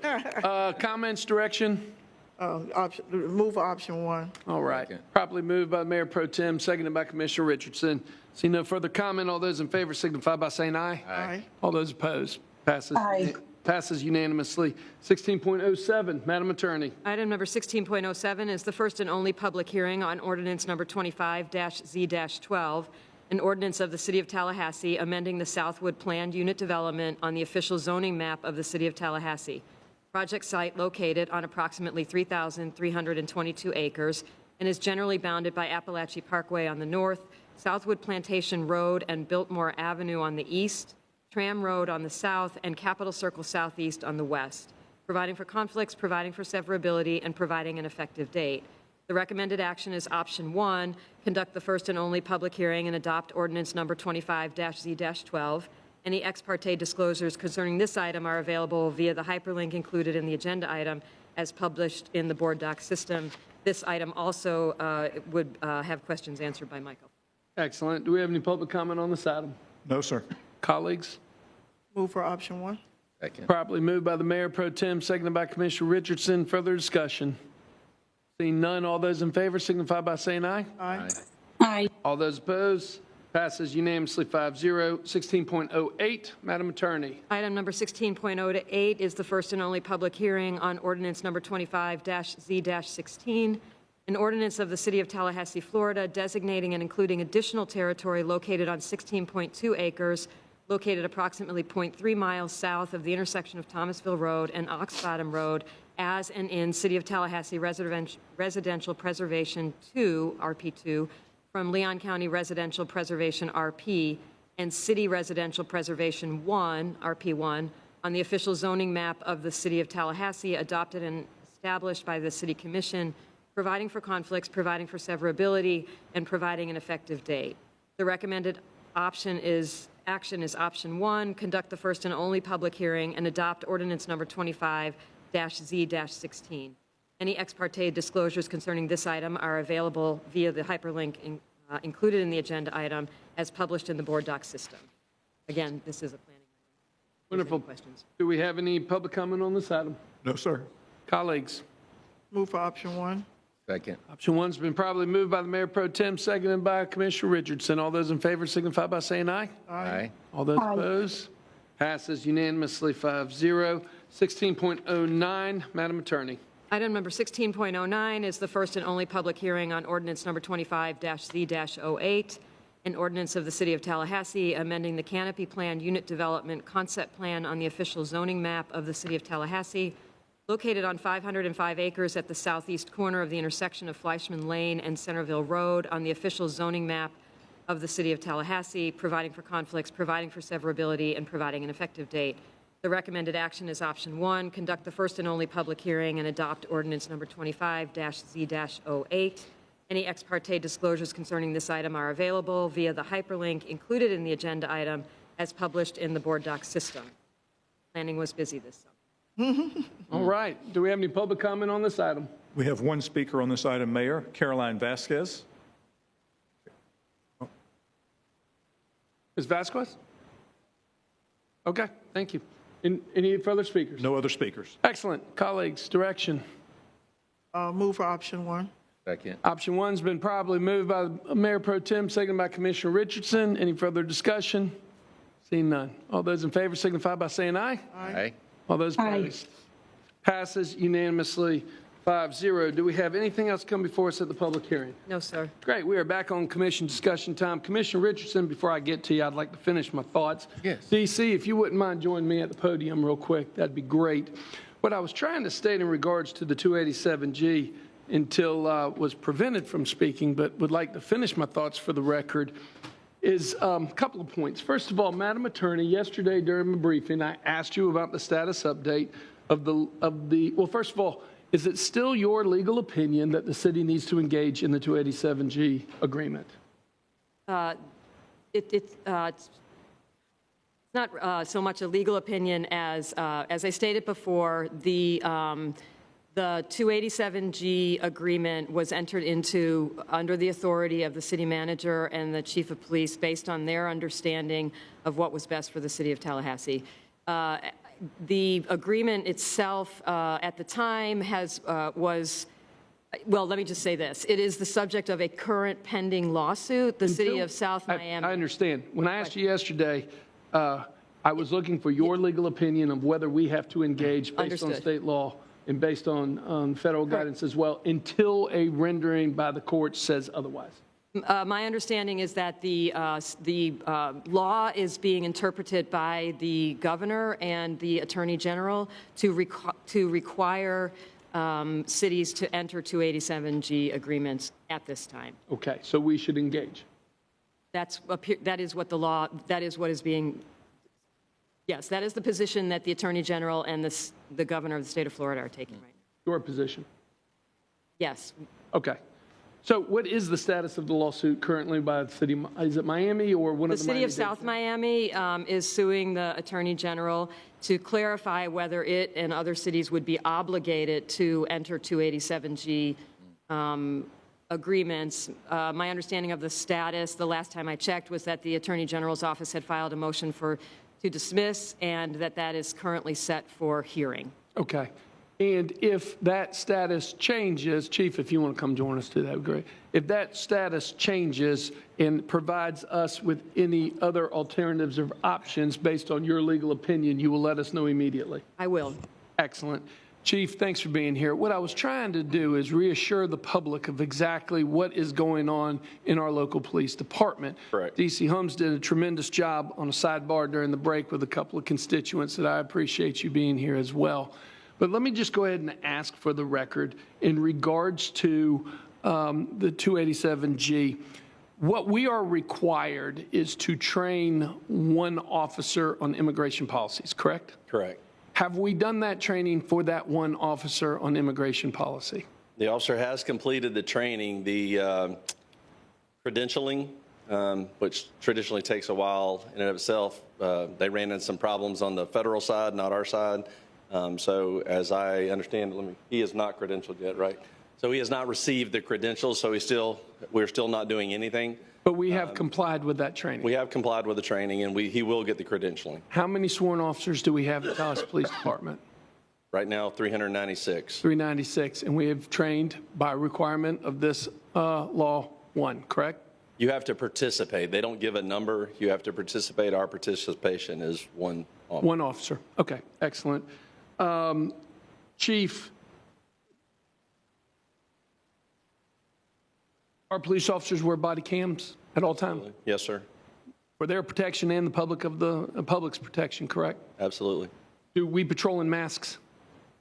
Do we patrol the masses? No. Do we patrol in masks? There's been a lot of concern, no, sir. myself included, no, sir. We watching have across. Not, will not, no, sir. Other than COVID, I guess we did, but no, sir. Our officers are not allowed to wear masks. Right. You know what I'm saying. I do. We're watching what's going on. Yeah. You see the masks. You see people getting swept up. Our officers are not allowed to wear masks. Even if they were to accompany someone in the future, they would not be allowed to wear masks. The immigration, the ICE raids that have taken place in our community, what was Tallahassee Police Department's involvement? We had absolutely no involvement in that at all. Let me make sure I understand this. So the raid that took place on College Avenue, what was our involvement? Zero involvement. Any ICE raids that have taken place in a residence, single family or multifamily in our community, what has been our involvement? Zero involvement. Any traffic stops with immigration, ICE taking the lead, what has been our involvement? Zero involvement. Have they even contacted you to let you know, or the department know, that this has been going on? For instance, were we aware of the ICE raid that took place down in College Town prior to it taking place? I was made aware the night before by the colonel of FHP, not by ICE or anyone with Homeland Security. The colonel, we work very closely together, he called to make sure I knew about it. I did not know about it.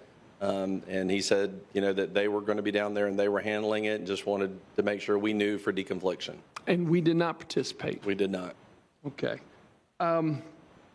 Mr. Mayor. Yes, sir. We did ask for an update on that following your commission meeting. Sure. I think that would be good for the chief to share. We reached out to ask information about that, Chief. Correct. If you could share what they shared with us. Yeah, per the direction of the commission after the last meeting, we reached out to ICE in reference to that raid to try to get information that we might be able to bring back. ICE's response, and it's standard of their response. It wasn't just this one time, but their standard response was to us in this case and always is, if you do not participate with us in an event, we do not share any information with you. And so they would not share any information on the raid with us at all. Okay, so let me get this straight. Since the last time we discussed this at the June meeting, where we had a lot of public input and we were here till 9:30 at night. Right. We have not participated in a single ICE raid. Correct. We have not trained any additional officers. We have one officer which complies with the law. Correct. Okay. We do not wear masks. We do not wear masks. Are our patrol officers pulling people over to check immigration status? They are not. Okay, so we're not checking immigration status. We're not wearing masks. We are wearing the body cams for the protection of all involved. We are. We have complied with the training of the officer out of a sworn force of 397, and we have not participated. Correct. Thank you, Chief. That's what I wanted to make sure that we got on the record. Sure. Because I know that there is a lot of fear. I got to be honest with you, Chief. I'm watching what's going on across the country and other communities too, and I'm just as nervous and I'm just as scared and I'm upset as well. Sure. And I think a lot of people have a lot of angst, and it's important for us to continuously communicate that point. I was hoping to be able to do that while we had everybody here. Tensions ran high. You know, I wasn't able to get the message out, but I'm glad I had the opportunity to do that now. I appreciate it. Stay close. I'm sure that there'll be other questions in regards to, this is a very important topic, and I'm sure there'll be other questions as well. Yes, sir. Thank you, Chief. You're welcome. Okay, Commissioner Richardson, you've been very patient. It is your time under commission time. I just wanted to follow up on your comments, Mr. Mayor, and indicate, because there were some who indicated that we should state a position or take a position, and if we don't do that, then we would be afraid of being removed from office. Well, there have been a number of instances across the state where individual commissions that have taken a position against the 287G, and they have been threatened with being removed from office. They have then reconsidered their position and voted unanimously to agree to the 287G agreement. And so I don't know that it would be in our best interest. It certainly, I'm not going to speak for anyone else other than Curtis Richardson. It would not be in my best interest to put myself in a position to potentially be removed from office. The residents, the voters of this community that elected me to office, elected me to address all of the issues facing our community. This is one. We have crime issues in our community. We have economic development that we're trying to address, environmental preservation, and all the other issues that face this community. And the citizens elected us to also address those issues.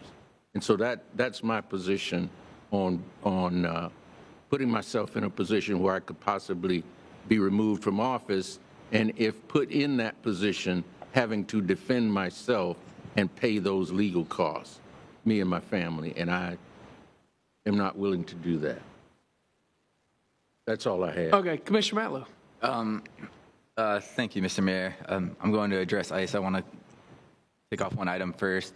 Mr. Manager, you sent an email based on, I guess the topic of the day is state overreach, but the artistic crosswalks, sidewalks, crossings.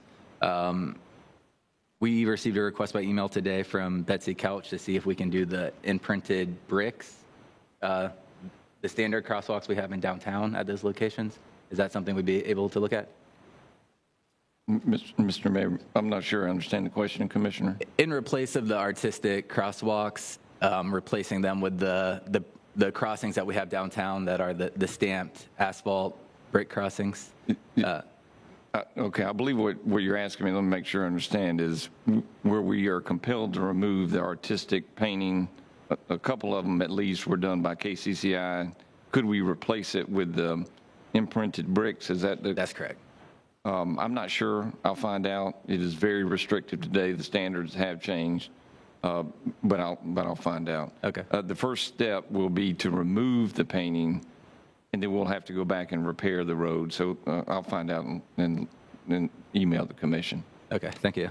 And then on the 287G agreements, Tallahassee has really become, almost ground zero in Florida for these abuses and overreach by the federal and state government. Not only did we see the massive raids on Gain Street, and I was on Gain Street that day, and I mean, people were running in terror all across our community. We were lied to by the Trump administration. You know, we were told this was about criminals and murderers, and what is very clear is that that was never true. That is not the case. They're coming into our community, and they're arresting hardworking people. You know, we've spoken with the families that their dad didn't come home from work that day. And that's happening in the city of Tallahassee. So I understand, Mr. Mayor, I understand, you know, most people are outraged by what they're seeing because, I mean, it's immoral and wrong. You know, people can see that. And in addition, and even if morality doesn't appeal to you, economically, it's wrong. You know, we heard a speaker this weekend speak on the declining population in America and how that's going to impact the prosperity of the future of our country. So I do think we are at a point in time where we can't. Well, first off, I want to say we are not legally required to enter a 287G agreement. That's not in the legislation. It's not in the legislation, and it hasn't been affirmed by the court of law. I understand the governor and the attorney general have issued threats and made an opinion, but we're not a nation of kings. Presidents nor governors are not kings. They didn't write the law. They can't interpret the law. What we do have the ability to is to seek justice through the court system. I know this was what Commissioner Porter proposed months ago. And it's being challenged, as the mayor stated, in other cities right now. So, and Chief, can I ask a few follow-up questions?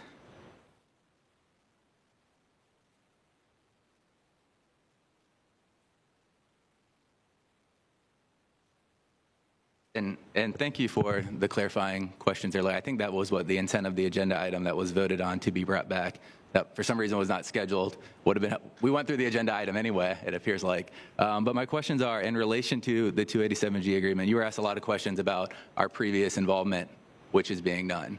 What is the expectation of involvement once this officer is certified? There is no expectation for us as the Tallahassee Police Department. If we were to run across an illegal immigrant in our daily activities, as we normally do, there are certain reporting requirements, and that officer now has the training to be able to complete that paperwork and would do that, notify, which we have always done. When we come across an illegal immigrant, we've always done the notification. There's just certain paperwork that's required of that now. And that training was for that. That officer will facilitate that transfer of information. And how is that opposed to what we already do? What is the requirement of the 287G agreement then? Again, it's more training on their systems and how they enter the documentation through their systems. Our officer will now be trained on, or is now trained on their system, and will be able to enter that information directly into their system. So before we would just transfer that information to them, they would be responsible for entering it. Now the agencies are responsible for entering that information. The 287G agreement lists a whole litany of things that they're being trained to do. Are you saying we're not going to enter into those other things? Well, they're not required. Again, it's as you go along, as you're doing your daily patrols, your daily routine. You know, you're not required to go out and do enforcement, and we have no plan to do that. And do you believe you are required to enter into that agreement? I believe, yes. As I stated previously, from the first time I ever spoke on this, I spoke with my legal counsel, and we had many legal advisors from across the state with the Florida Police Chiefs Association, which I'm the second vice president of, that came together, and the combined legal opinion of that group is that we absolutely should and would be required to enter into that agreement. So I agree. I understand that you're saying that this can be challenged in court and is being challenged in court, but on the best advice of legal that I received at the time, I believed that was, and still believe, that was the most prudent course to follow. And what would the punishment be if you didn't enter into it? Potentially removal from office. And that's based on your legal opinion, or the legal opinion you received? That's based on what they stated. Yeah. Publicly stated in writing. The governor? The governor and the attorney general. Okay. No more further questions from you. Which brings us back to the point of, again, it's not it's not the governor can threaten whatever he wants to threaten. It doesn't make it the law. It doesn't make it legal. And I understand the immense pressure that people are being put under just because of the threat. You know, we've seen elected officials removed from office who have to challenge that in court. I understand all those sorts of things, but in a moment in time when all across our community people are terrified, as the capital city of the state of Florida, to not at least stand up and say, let's ask a judge to affirm whether what Ron DeSantis is saying is accurate, isn't the leadership we need to see in a city like Tallahassee. So I'd like to make a motion to bring back an item at the September 3rd meeting to look at how we can assist ongoing legislation and file our own lawsuit to get clarification on the legalities of entering into this agreement. Motion on the table. Is there a second, first of all? Second. Second. Madam Attorney, based on our conversation yesterday, when do you think, or what are you projecting to be the first ruling, shall you say, from the... I'm only aware of the one lawsuit in South Miami. The docket indicated that there would be a hearing on the Attorney General's motion to dismiss this week, Okay. but I can't speak to how long a ruling would take from that. Okay. I don't really know. All right. So, yeah, I think that's appropriate, and that's a good update on the 287G as well. Bring back a status update, report on any activities that take place between now and the next city commission meeting, okay? And then, as the commissioner has requested, what is the city of Tallahassee's options at that point? Monitor what's going on, engage, not engage, file separate. You can put all that in that update as well.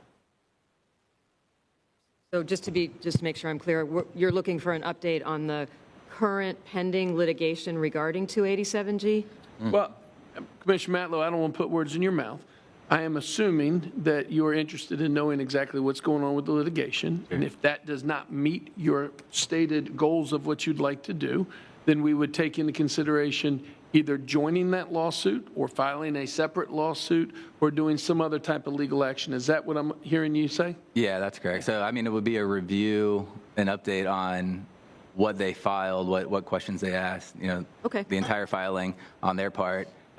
If there's an opportunity to assist, and also what it would look like separately for the city of Tallahassee to oppose the All right, action. so there's a motion and a second. Mayor Pro Tem.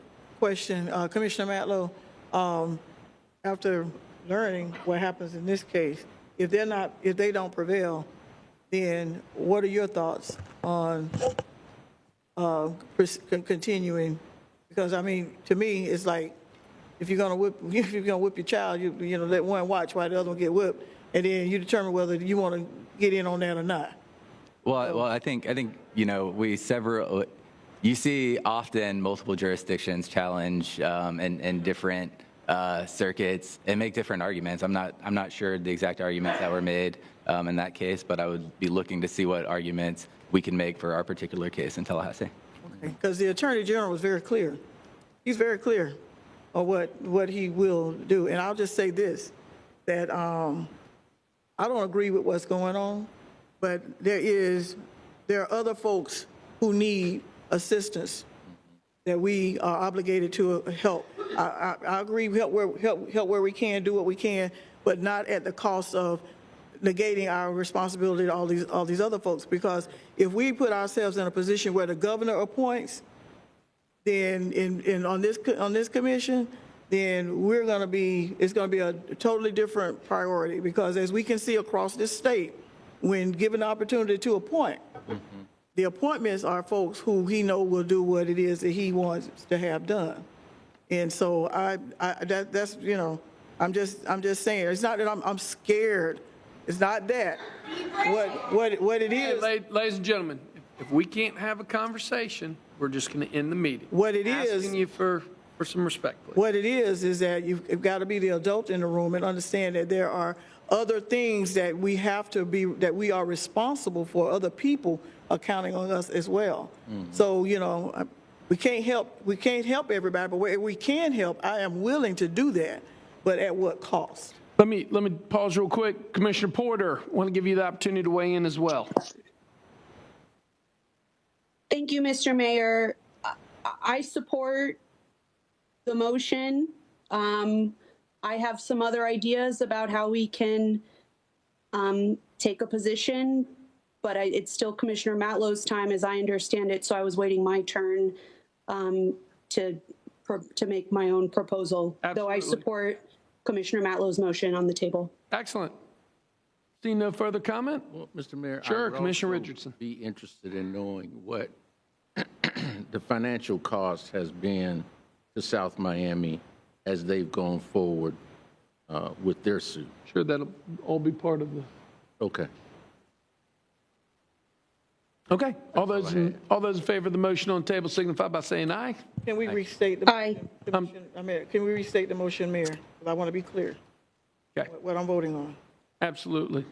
Madam Attorney, why don't you restate the motion, since you're the one that's got to bring it back to make sure that we're all in line here. It's my understanding that Commissioner Matlow is asking for an item to summarize or provide information about the currently pending litigation in South Miami regarding the 287G, as well as provide options for the city to either join that lawsuit or take additional steps, and sort of what the implications of that might be. Yes, including bringing our own litigation. Sure. Sir, I didn't hear you. Including the option to bring our own litigation. Yes, mhm, Okay. understood. All right. All those in favor signify by saying aye. Aye. Aye. All those opposed? Passes unanimously, 5-0, so that'll come back. What's that? Commissioner Matlow, you still have the floor. Sure. And I just want to take a second to thank everybody for their support on the vote. I know tensions are high in the room right now, but it is a meaningful thing that we could do, should do, and we'll look at. Thank you, Mr. Mayor. Sure. Commissioner Porter, you have the floor. Thank you, Mr. Mayor. And I want to apologize for not being there in person, though COVID is going around and I got it, so that's unfortunately why I couldn't be there today. I wanted to bring up a couple of issues, and I'll start with a separate matter, and that's I assume we're all familiar with Senate Bill 180, and that essentially, unless there are any revisions, will hamper any ability we have or power we have to do any land use planning at the local level. And I am on the 1,000 Friends of Florida email list, and one of the things that they were encouraging local governments to do is to communicate with the governor and the legislature our disapproval of SB 180 as written.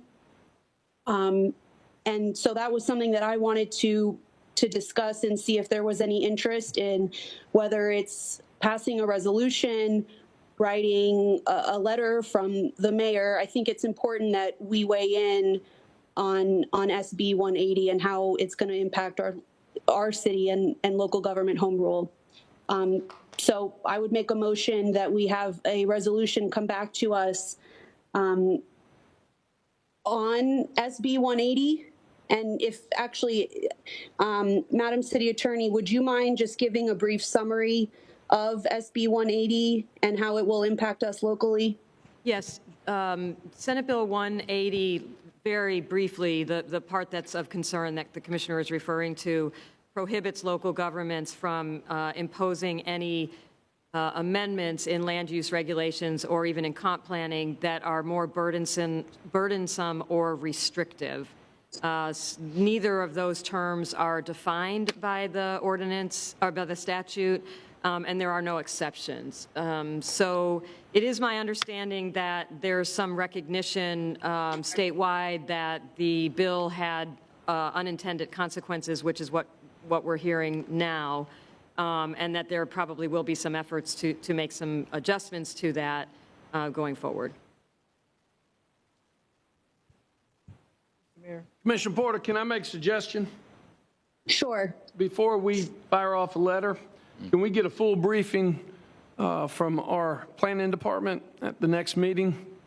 I know that you are still digesting 180 in its entirety, and quite frankly, bring in our state lobbyist to help explain any possible changes or what they're understanding as committee week is approaching, so that we can accurately identify exactly how we want to address the legislature moving forward on this issue. So before we fire that letter off, can we get the briefing at the next meeting? Sure. I had been briefed, but that's totally appropriate. That's fine with me. Well, I hadn't been briefed by the planning department, just in conversations with our city attorney. So I'll modify the motion that an item come back to us at our next meeting. Excellent. All right. With a briefing. Thank you. Hold on, just a second, Commissioner. Second to the motion? Second by Commissioner Matlow. Comment. I was just adding that the League of Cities is also very engaged in in this as well. So I want us to tap into what they have learned as well. Actually, that's a great point. Let's get the League of Cities wrapped up in this presentation as well. Mr. Mayor, may I make a request? Could we do it on the 17th instead of the 3rd? Commissioner Porter, you're getting a formal request from the attorney to do it on the 17th and not the 3rd. Are you comfortable with that? Sure, as long as it does in fact come back to us on the 17th. Right. The only reason I ask is because that's a lot of parties to kind of coordinate, and I just want to make sure that we're able to speak to all of them. Sounds great. Wonderful. Mr. Mayor, and I neglected to address this earlier, but we also have the issue of the elimination of property taxes. Correct. And the League of Cities has a wonderful and comprehensive marketing campaign against that, because we know what will be the outcome if that happens, the kinds of services that our citizens will not receive. Public safety, our firefighters, our first responders, all our parks and recreation, all of that will be impacted if property taxes are eliminated in our state. And so I would hope that we could, it may not be a part of this presentation on the 17th, but at some point we need to have that discussion and determine how we're going to move forward as a city in conjunction with the Urban League and the Urban League. Florida League. Yeah, in addition to the League of Cities and the, what do we have, 400 municipalities? 411. 411 municipalities in the state that are not in favor of that effort. Okay. Currently, motion on the table by Commissioner Porter, second by Commissioner Matlow. Commissioner Matlow, you're recognized. Thank you, Mr. Mayor. You know, as we know, we've already been affected by this legislation when we were looking at gas stations in proximity to residential homes, which is crazy to say. You know, we don't have the ability to say you can't put a gas station in somebody's backyard. But I think as part of the update, and I imagine it will come back, but the comp plan, now that we're bringing the comp plan amendments back, will we get a review of what we're looking to adopt may be impacted by the law as well? Yes. And the short answer, I believe, is by making the modifications in regards to the neighborhoods, which really wouldn't have been that impacted by the 180. But I think it's my understanding that we're in compliance and that we can move forward with this cycle. But I hear Commissioner Porter's concerned about future cycles coming down. But yeah, I mean, obviously, if we're not in compliance, we got to know about it so we can deal with it. So, yes.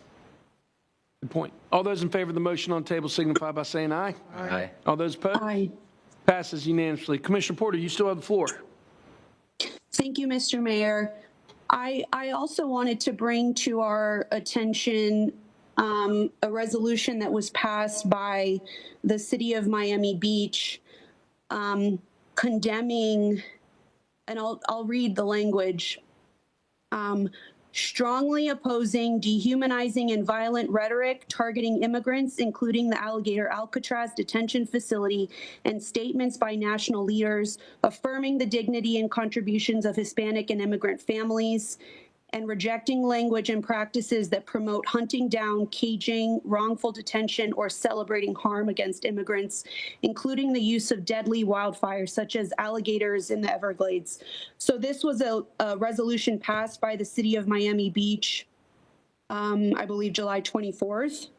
And the language, I forwarded the resolution to the city attorney's office for their review, but I would like to make a motion that a similar resolution come back to us for consideration, condemning what I believe we all condemn as the dehumanizing and violent rhetoric and targeting of immigrants nationally and statewide.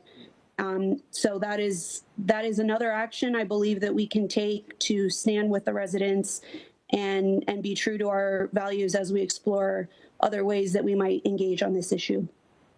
Okay, Commissioner. And I'd specifically like to mention Juan Carlos Lopez Gomez, who is an American citizen who was detained in Leon County. So we know even outside of the raid, this is very close to home and personal to this community. Thank you. Sure. Commissioner Porter has made a motion. Is there a second? Second. Second by Commissioner Matlow. Commissioner Porter, I am not going to support the motion on the table. I do not want to start going down the rabbit hole of scheduling these letters to be fired off in the resolution proclamations without having an opportunity to personally read it and review it myself. Right. If you would please. That's what the motion is. Commissioner Porter, if you wouldn't mind sending us directly the information, or Madam Attorney, if you wouldn't mind sending directly the information so that there's no sunshine violation, that would be great. I look forward to looking over it, reading more about the history, contacting the mayor's office down there, understanding more of the context of that specific municipality, which will also weigh into my decision moving forward. But I'm not going to support a motion. I'm just automatically putting it on the agenda right now, respectfully. And that's fine. This is no different than how we've done almost every other resolution to come back to us. We never have the language right in front of us. It comes back to us and then we vote either in support or against. Right. This body has also taken great care in picking and choosing specific issues to address on the state and on the federal level. Sure. I do agree with you that we are getting into a new day where we do have to be more proactive in addressing issues that are going on around this community that do impact this community directly. But what I'm saying is I'm not ready to just jump in head first. I still want the opportunity to read over and have my team be able to look at the language and work with the city attorney's office as well. Well, Any other comment? So what is the direction? So we don't have resolution language of our own. The resolution language is specific to the city that passed it. So I don't understand what we'd be reviewing in the meantime. It's not for Tallahassee, it's for another city, and it's written very specific to their city. That's right. But the gist is what it is. Right. And I have no idea what I'm talking about because I haven't seen or read any of it. And I'd like to have the opportunity to do so before we form our own resolution moving forward. So I appreciate the motion. I'm just respectfully not going to support it. I'm on the record this evening, as with all of us, I believe, that the atrocities that are going on against basic human rights, none of us will stand for it. This is some gray area of moving forward as a body of the city of Tallahassee on how we're going to address these issues on the state and on the national level as well. Yeah. And Mr. Mayor, sure, Commissioner Richardson. Asked the attorney to give us advice on how this affects freedom of speech. I mean, because we're saying that we're telling people that they can't say certain things. So if you could just give us that kind of analysis as well, Madam. Can I ask a clarifying question? Sure, of course, Commissioner Porter. Commissioner Richardson, I just want to clarify, we're not saying anyone can't say something. Sure. Okay. We are condemning dehumanizing and violent rhetoric that targets immigrants. Absolutely. Okay. Absolutely. All right. What is, and the question, and the resolution goes where? Goes to whom? Where every resolution goes, it's just a resolution of the city commission. Okay. It doesn't have to go to anyone. It can, but it's for the residents of Tallahassee to know where we stand on this issue. Okay. So you don't want to send it to the governor or to the president? It can be sent, sure. I would support it being sent, but primarily, since this is a resolution is a symbolic gesture, the people I'm really most concerned about sending this message to, beyond people who I don't think are listening to us, are the residents of Tallahassee who we do represent. Well, I am. And I'll just restate the motion very simply. It's just that language come back to us with a resolution that opposes dehumanizing and violent rhetoric targeting immigrants, including their detention. That's all the motion is. And we have all stated that on the record this evening as well. All those in favor of the motion on the table signify by saying aye. Aye. Aye. All those opposed? Nay. Nay. Fails 2-3 with the mayor, Mayor Pro Tem, and Commissioner Richardson in opposition. Commissioner Porter, you have the floor. Thank you, Mr. Mayor. I'm so confused. I don't even know where to begin. I think the last thing I'll just say is I was disappointed that the update was not on this agenda. We received the email, but everything that was just shared could have been and should have been part of an agenda item. I'd also like to reiterate what Commissioner Matlow said. The governor does not make laws. The attorney general does not make laws. If you watch the deliberation that the legislative body had, they specifically, I mean, I know this will fall on deaf ears, and it doesn't, what is prudent or what some of us think is prudent is different than what the legislative intent was. So I just think that's, what the governor says does not make a law. I look forward to the update as it comes. I don't fully understand why it didn't come to us. I think we all could have saved ourselves a lot of grief. The public deserve an opportunity to address an item that they can plan for, and so do the commissioners. And I also want to address a comment that was made that it was made known to the city commission when we entered into this agreement. It was not made known. I found out, asked the city manager, who publicly stated at a meeting that he would not have told me or us had I not asked. So nothing about this process has been transparent. Yeah, let me as far as I'm clarify, 'cause I concerned. think I was the one that stated that. We all found out at the same time at the city commission meeting. I did not know in advance, and I don't think I'm looking down the road to see if anybody else knew in advance as well that we had formally signed it until the commission meeting. So I'm sorry if I misspoke on that one. Thank you. I appreciate it.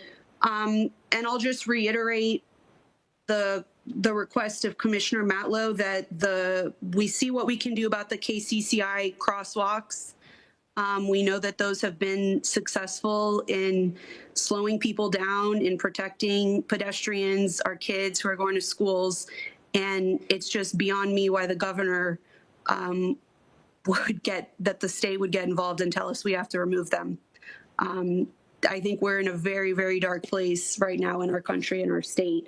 And I do believe we need to use every lever of power, every opportunity to stand up. Because, I mean, it's just, I'm with everyone in that room and your concerns. It's a very, very scary time. Thank you. That's all I have. Great. I hope you feel better. We stand adjourned.